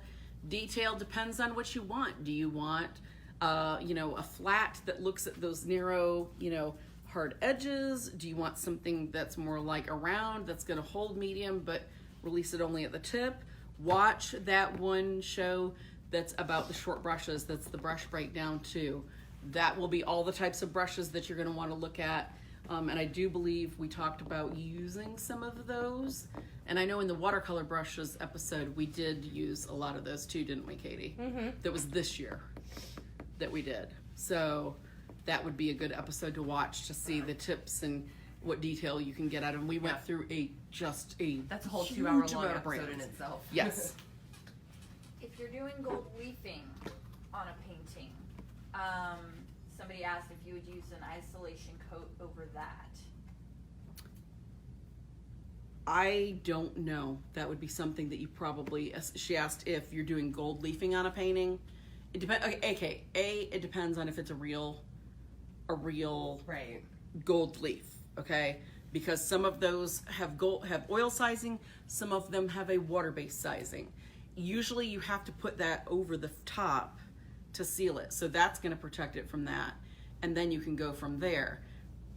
If it's oil-based, you've got to go with an oil varnish over it. You can't then put an acrylic isolation coat over it and then the oil, varnish over the top, or a mineral spirit-based varnish. But what you can do is, if the rest of it around it is acrylic, you could put that isolation coat on that part, then do that varnish across the top of it. I would say there's gilding, like regional gilding groups. I would talk to somebody that does gilding, God forbid, before you do anything, because Gilding that can is a mess whole up. Different, Oh yeah, that can mess stuff up easily. When I did the thing recently with the Pva gilding, I just did just a quick retouch over it. It depends on if you're using actual gold leaf or you're using a gold a paint, metal, or or it's a metal leafing that's not a Yeah. Yep, that you talk to a professional. I don't know. So I'm saying that needs to come from somebody who really does it and knows their stuff. And it ranges so much between each individual one. So yes. It's crazy, yeah. Yes. My last question. On Okay. this crazy page full of stuff. She is a novelette. Color shift, is that immediate from the time it dries, from when it's wet to dry, or can that happen over a longer period? Color shift is going to be wet to dry. Once that surface is dry to the touch, that's going to be your color. It's not going to change from there. It's not like an oil painting that dries from the back all the way out. And again, like I said, that's something totally different with oil painting. You don't have that issue because it's a completely different binder. The acrylic, as soon as that's dry to the touch, that's the color that you're going to have.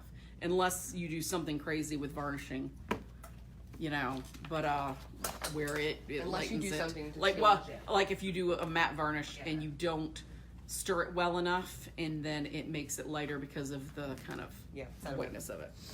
All right, well, let's jump into the top 5, and then we'll do questions after that. I feel like we got a lot of people that have a lot of questions, so I don't want to skimp on anybody, but we also need to get the last 5 out. Not using palettes designed for acrylics.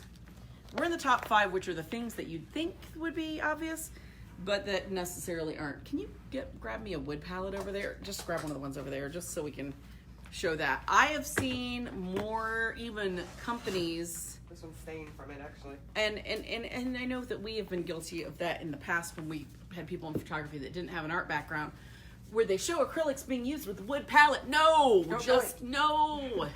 you'll never get it off.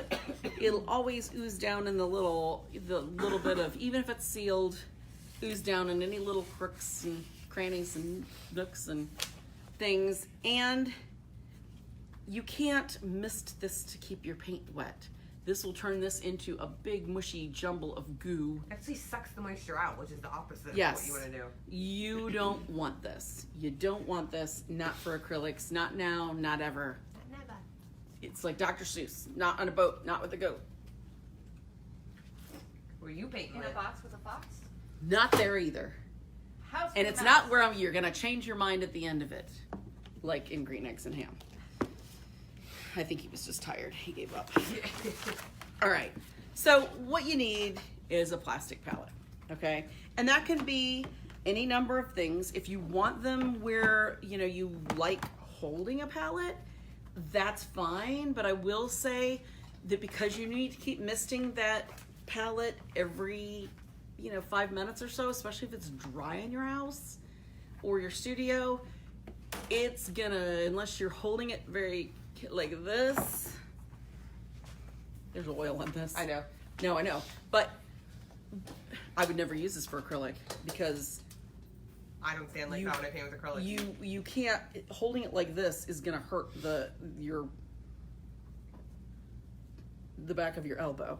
You would need to keep misting that is gonna do this because everybody turns their hand as they're working. So this works fine if it's sitting on your, table or whatever, but then if you keep misting a lot, it could roll off. The best thing, I think, put this over here, back, is something with a little bit of an edge, like a butcher's tray. This is just a plastic butcher's tray. It peels the acrylic off. There's been acrylic in this a number of times. I only see a little bit of tiny white stain, and I think that was from when somebody put oils in it. Because I can see that it's had a little bit of solvent in it from what plastic looks like after solvent use. So this is perfect. You can mist. You can even put plastic wrap over this because it's got that edge and it's going to keep it from sticking to your paint. That'll help preserve paint overnight. Sometimes you can go 2 or 3 days with plastic wrap, but air can get through that. So this would be perfect. Then you've got covered palettes where you can keep the paint a lot longer. This is the My Hello airtight palette. Still that plastic where it peels off. Your paints can go down in there. You've got a mixing area in the middle. You've got a mixing area on the lid. Just be careful you don't make this too thick and then go put it back on. You can keep misting that and work. When you're done, there's this little airtight kind of spline that's rubber. You can put that down. Put a sponge in it. If you mist it enough, you don't even have to do that. If you're gonna leave it for a long time, then yeah, it would probably be good to mist it good and then put like a little piece of sponge. The problem is sponges can go bad. This is the Mac Daddy of acrylic palettes, and I'm just gonna say that because I have one. I had it long before I worked at Jerry's. When this came out, I was like, they had it on sale, and I was like, well, I have made paint last more than 4 months in this before. Which is insane. For acrylics, Think yeah. about the amount of money that I saved with doing, because what I do is take this off. There's a big palette upside down. You can do, this goes out and sits on my table by the easel. This has paint in it that I put in, that I put back in here and forget. There should be another one in here, but it's around here somewhere. Then there are 2 trays in each of these things that can come out. You can scoop some on, bring this out, mist, put this back on, be working over here, just keep misting those, go back in for some more paint, keep doing that. When you're all done, you can either wipe this off, put it back in, you can keep the paint on here if you've been good about misting it, put all this back in, that if you're gonna turn it upside down needs to be misted. Put this back in here, as long as every time you open this you mist that paint, 4 months or more, which is ridiculous. Such a cost saver. You can tell I really like this product. Can't you? I was just Amanda's just why like, can't you even keep a houseplant alive for 4 months more? Misting every day. yes. I've never used this one. They just didn't have this at the time I got this. This would probably be nice too. I would just be concerned that all these colors are sitting open over and over, as long as I was really maniacal about misting. Now I will say that that once I went on a weekend painting binge and I forgot this palette at work with paint in it, so I used one of these on my Soltech easel and it fit right in the middle like that.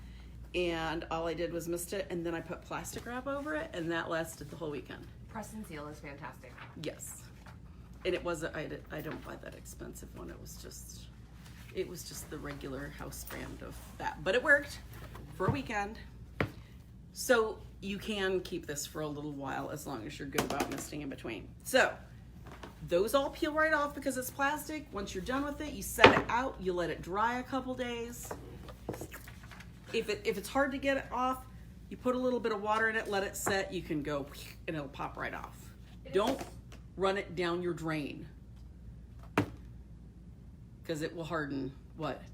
Did you say that? I was just gonna say it's so satisfying to peel the paint off. Yes, of it those is. It's very plastic fun. It's not satisfying Yes. trying to peel it off of the inside Yeah. of your pipes. No, because it sticks. Or your sink, when it gets Yeah. stuck, the wet part gets stuck in your sink and you've got stainless steel and trying to get that off. Not good. That's for another time. Number 4. Ugh. Katie, can you zoom in? You need a This is a big water bucket there. This is number 4. Leaving your paintbrushes in the water soaking. Look what this does. Look, you can peel this right off. It's all split up the sides. Just because it's hard doesn't mean putting it in the water is going to, it's just going to have ruined this. I put this in here earlier. You can already see it's starting to get cracks. This has been in water about 3 hours.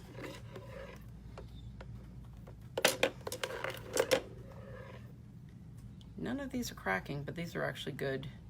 We get that a lot in customer service.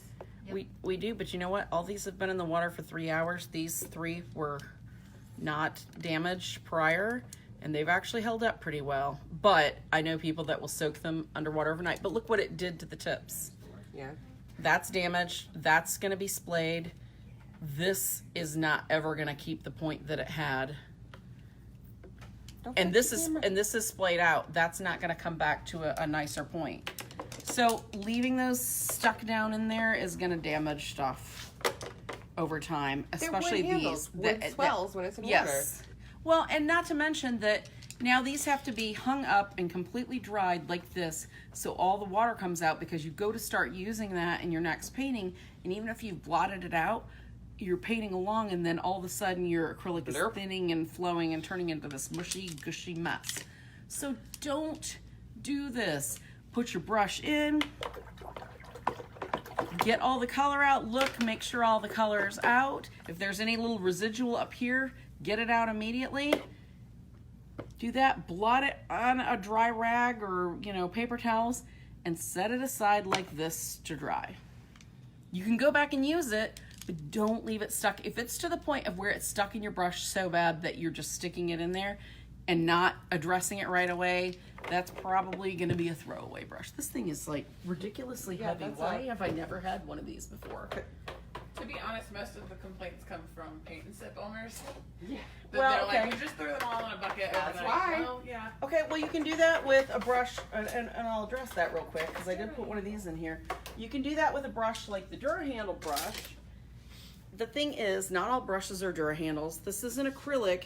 It's a long-handled brush. It's got a little bit of flex to it. If you're painting and you're painting with a heavy load, that's not really great for that. It's one thing at a paint and sip place where people are just kind of dabbing and all that.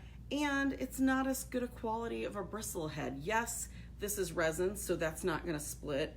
This is treated so that it's not going to tarnish. But for you as a fine artist, this brush is designed for schools. This brush is designed for paint and sip. This brush is designed for people who don't treat their brushes carefully. Who don't care, or don't know any better. Kids don't know any better, and kids are very busy, happy, they want to paint, and they don't want to mess with it. Then, yes, that's fine to just stick that in there, but you don't want that brush for you. All right. So, number 4. not washing those brushes out after every painting session. I told you can put it in the bucket. I told you, you know, take your brush. Don't do it down and jab. Pull, pull, pull, so it keeps it to the tip. But then you're gonna actually want to clean that out. Now, I don't have the pink soap. I thought we had it here and we didn't. With acrylic brushes, I will use something that's a little bit more caustic that you would never, ever want to use in your oil painting brushes. I put the pink soap on the list. It's a type of soap that's kind of similar to more of a dish detergent. That will get down in there under that plastic. When you what? You have that somewhere. I couldn't find it. I looked everywhere. You're gonna take that, you're gonna put a little bit of brush cleaner in your hand, you're gonna work it up into the ferrule, up into the bristles, and then you're gonna rinse it out. Now sometimes, because that's not, it's a little bit more caustic than a natural brush thing, it's gonna do this with the brush bristles, right, Katie? Mm-hmm. So then what you're gonna do, and that's only if it's really gross and dirty and kind of has that ring along the edge of where you've kind of been putting it in the paint and not being good about rinsing it as you work. I would recommend, even if you're really in the process of a color and this is the brush you're really gonna stick with, but you notice that it is starting to dry, take a minute, go ahead and clean that out just for the brush hygiene part of it. Rinse it out good, and then blot it, continue to reuse it. If it starts getting frayed, if it starts losing shape, a great natural brush cleaner like the Chelsea lavender soap like this, or the Jack's linseed soap, which is liquidy, are fantastic for cleaning that brush in. Again, you can let this sit overnight. It won't damage the brush. Shape those bristles with either one of these. Rinse it out before the next time that you paint. You know, blot it out, and it kind of helps pull that brush back to its natural memory that it kind of got out of from agitating it to get those bristles clean.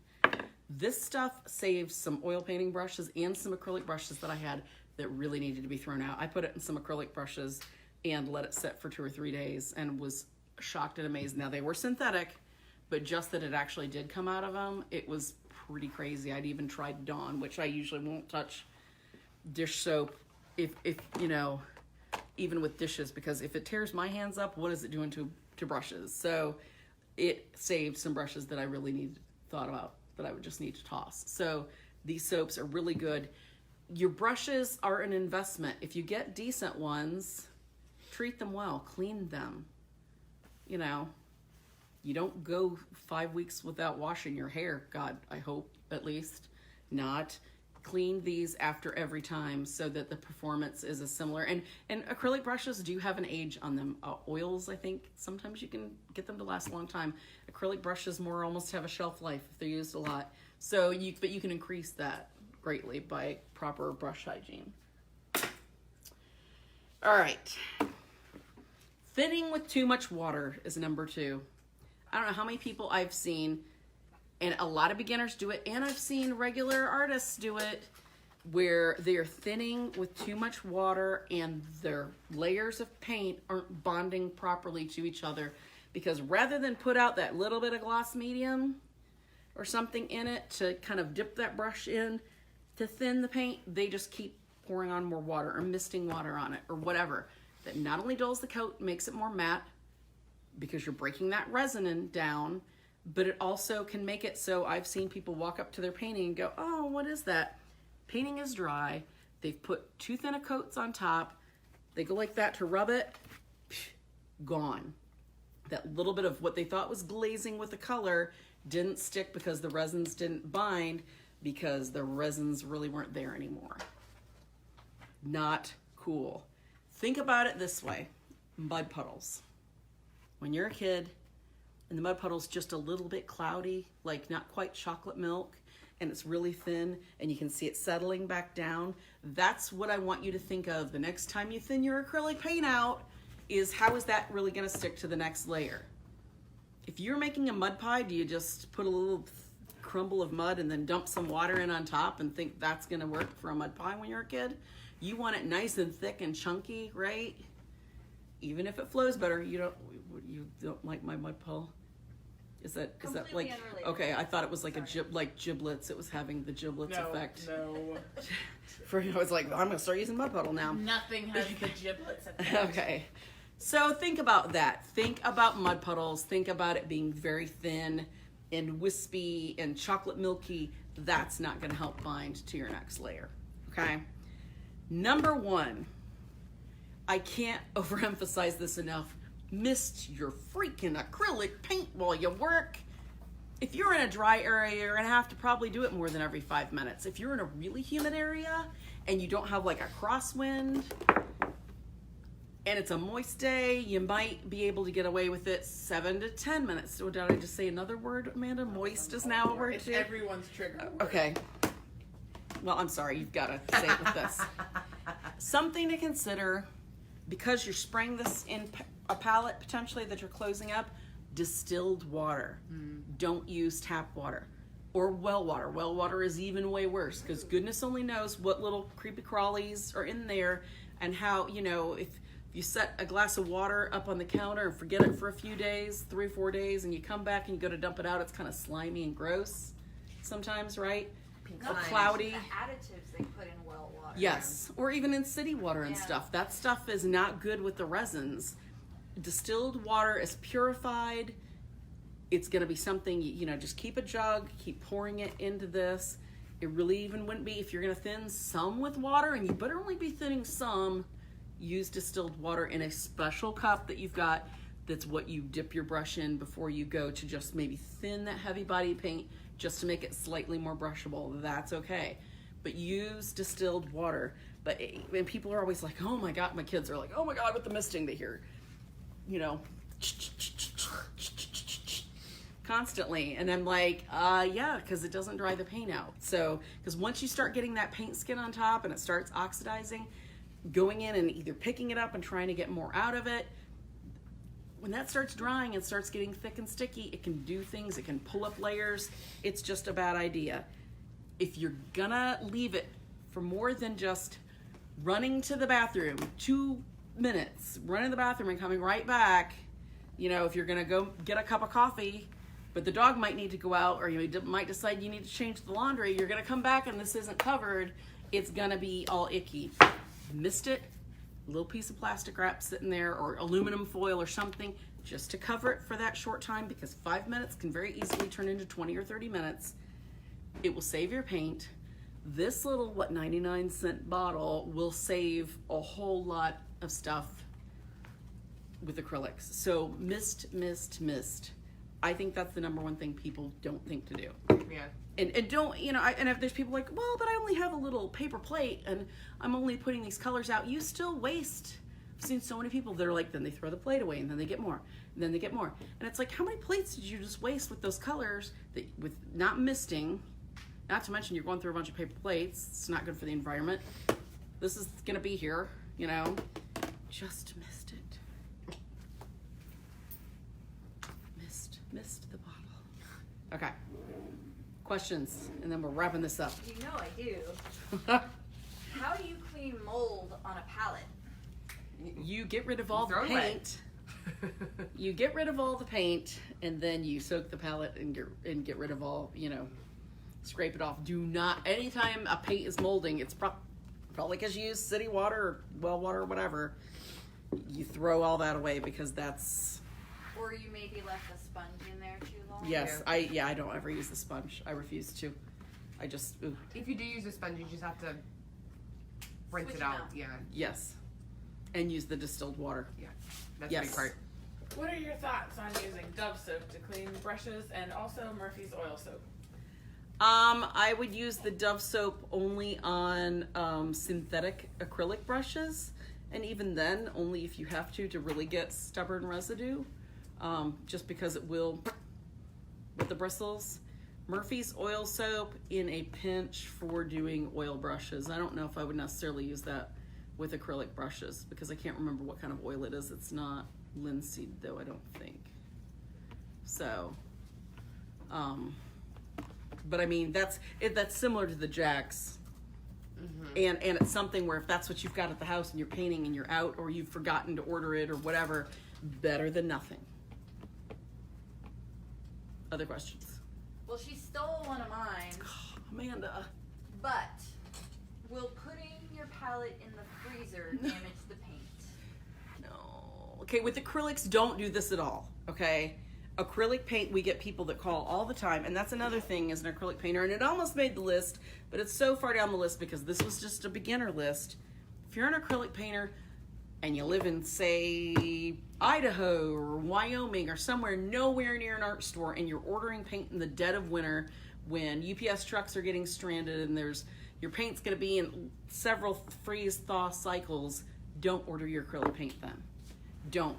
Because acrylic paint isn't made to go through freezing and thawing and freezing and thawing. It's not made to do that. Some brands don't even handle it one time. A lot of the European brands don't at all. I can think of Old Holland. We got some in that from somebody who lived out in the sticks, and literally their package had been on a truck for like 3 weeks because it had been just snow-jacked, essentially. And it was like squirting colored cottage cheese out of. That's what happens if you get an acrylic tube of paint and you're squirting it out and it's just coming out as this like frothy, gloopy. Yes, thank you. We get it. That's what's happened to it. It's not a defective tube per se. It's that it's either come to you in bad weather or it endured it somewhere where it had a multiple freeze thaw cycles. Some brands of paint chemically are designed to be able to manage those. I think Golden says it'll do up to 7 or 8. I can't remember which, but that doesn't mean, oh, hey, it could be 3 weeks before it gets here and it'll get snowjacked. Still don't use common sense. Don't do that. But don't put your acrylic paint in the freezer. And you know what? I still wouldn't do it with oil paint. It's not designed to do that. Use less. If you have so much paint on your palette where you have to put it in the freezer for a while, you need to get in the habit of using less paint and applying it more to your palette. Okay, you can always put more on your palette. Yes, yeah. But once it's out, it's not going back in. No. Yes. One of our users has been a little thrown off by the don't water down your paint versus mist it with water to keep it moist. That's different, okay? So if you saw our blob of, Oh, Lord. okay, blob of acrylic paint on your palette. Liquid. I know, it's fine. Okay. And this is a thinner, no, this is the studio, not the fluid. Okay. Good for that. This isn't the same thing doing this. That's all I'm saying. I'm not saying drown it. Yeah. I'm not saying it needs a life preserver and it's saying help, help. Yeah. You're keeping the Rescue skin me. from forming on the surface. All I've done, yes, is just very light, and there's moisture around it, so the edge isn't going to start drying out. I'm not just putting it on, and I'm not putting it on here and soaking it. If you're doing this, where the color is coming away, you're putting too much on there. That is wet enough. You don't need that. It's different to do that than here's my water over here. Let me find a brush.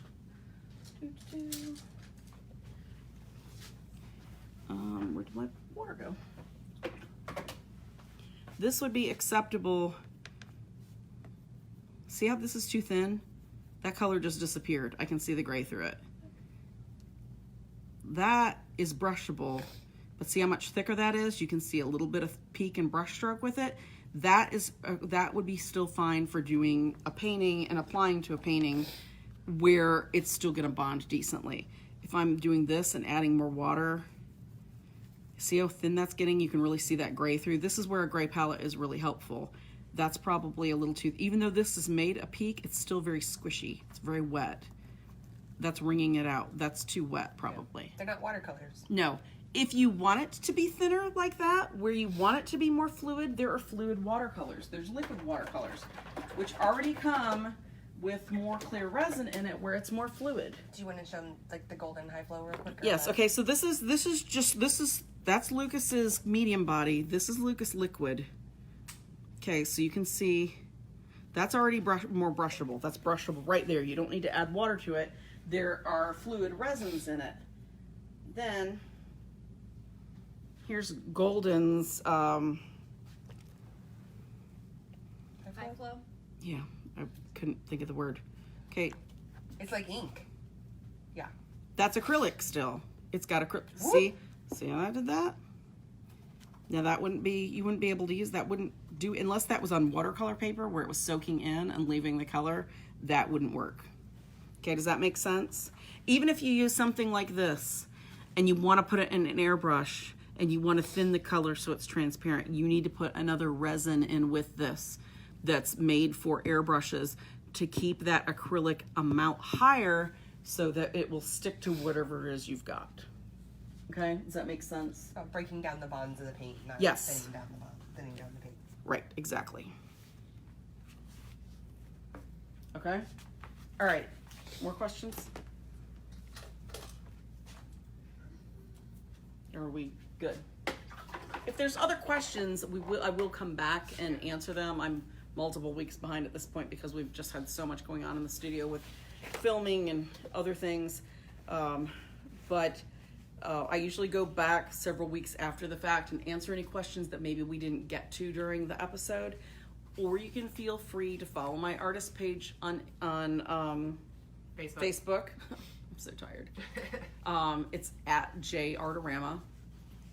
You can private message me there with questions and I will answer them. It doesn't need to be where you're asking me 20 questions a day. That starts becoming a little difficult because it is my artist page, not something that I'm doing for work, but I'm happy to help people with that. Well, and customer service can always help too. Yes. And always look at the episodes that we've had. Chances are we may have hit on, I mean, look at all the ones that had to do with today's episode in one way, shape, or form, and we've had 70 episodes. So, yes. Do you have any quick tips for painting on glass? Acrylic on Painting glass? on glass, usually you're going to have to use a glass primer with acrylic. That's something, or a glass paint specifically, which is usually going to be solvent based to bite into that glass. That's something where you need to investigate paints specifically for glass, or look at primers that are designed for acrylic to stick on it because they will come off. It's a slick surface that's a closed pore, and then you're putting something on it that, like we've said, acrylic is very soft, and you know if you can peel it off a plastic palette, what are you going to be able to do with something that's a harder surface? You're going to be able to go right off. Yes, ladies. Any other questions? Painting on rock? I thought we already talked about that. You can paint directly on a rock. Do you need to prime it or anything? You could if you wanted. The only time I would say, okay, this is going to sound really odd, but it's because I know a lot about rocks and I'm not even going to explain why. There are certain rocks that have higher levels of sulfur or other gases in the rock that are more porous that could potentially discolor your paint. So research what kind of rock it is if you know. Yeah. You may need to prime it then so that you don't have discoloration. Sometimes those shiny river rocks too that they've polished to a high shine will do the same thing as like glass. You can peel it right off if it's super shiny. So if it's just a rock you pick up off the ground, like I know a lot of people are doing those Granite rocks and hide them and Yeah, things yeah, like that yeah, now. yeah. It should be fine. Granite, stuff like that. It's when you're talking about limestone based sedimentary rocks that you get a lot of gases in them. Yeah. Which we're not going to go into why I know that stuff. Yeah, too much science. All right. Anything else? Poor Amanda's so tired. You guys have worn them out. Thank you. It's They're like already it's like toddlers that need to be exercised. There were lots I've been here since for 11 I hours know. today. I'm teasing. Well, yes, there they're was a already lot asking for for them. what? They're already asking for 15 mistakes in oil painting. I think you've started a series here. Okay. Jenny. Well, we'll get to some of those. We're also going to have coming up before the end of this year a beginner watercolors, kind of like, okay, you've got your first watercolors. What do you do now? What do you do now? How do you paint them? How do you apply them? What kind of paper do you use? Amanda just got happy again. Basic techniques. And then we're going to also have a basic pastels lesson right before the framing pastels and charcoal episode. So then we will have something that we did from on the show to actually frame. So a lot of people asking about the batter verline things with the oils. We have something for them. Yeah, coming well, up. we've had other things, and there's artist problems on those too. She posted a link to it. Okay, thank you. So I mean, that's something that we can do too. For this year, through the end of November, we take December off to plan for the next year. We already have all of our episodes booked with guests, with different things. Everything is already all taken care of, but definitely keep the recommendations, the requests, all that coming, because that helps for planning for next year. It would be fantastic to be able to go into December and go, look at all these suggestions, boop, boop, boop, boop, boop, boop, plug them all in, and not have to think about it beyond December. That is like a pipe dream that'll never happen, probably, but it's my pipe dream.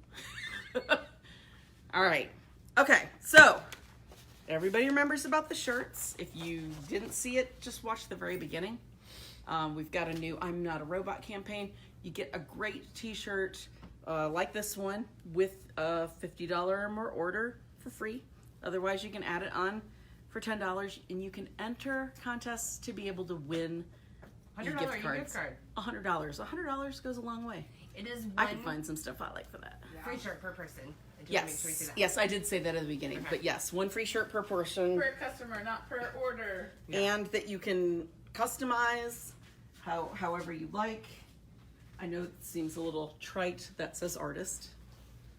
It's my foreign language skill, Katie. So, and again, leave any questions after the fact, after the show is not live anymore. With YouTube, it's very difficult for us to do that, so I'll just have to put answers in the comments section for people, because I can't leave it per their actual questions. Hopefully we got to everybody I think since you it's can- slower traffic. I have a theory that you can tag the username when you Okay. leave it. Maybe, yeah. comment. All right. You So just that might can't, be- you Let me can't know. put it right below the actual Right. comment. Yes. It has to be in a different section. Yes. Okay. But hopefully we probably got all those answered while we were, since it was okay. Again, questions, follow me on Facebook, Amy Gardner Dean, or at Artarama. I'm there for questions. I also post pictures we do during the week and cool stuff that we do around here. And have a good evening.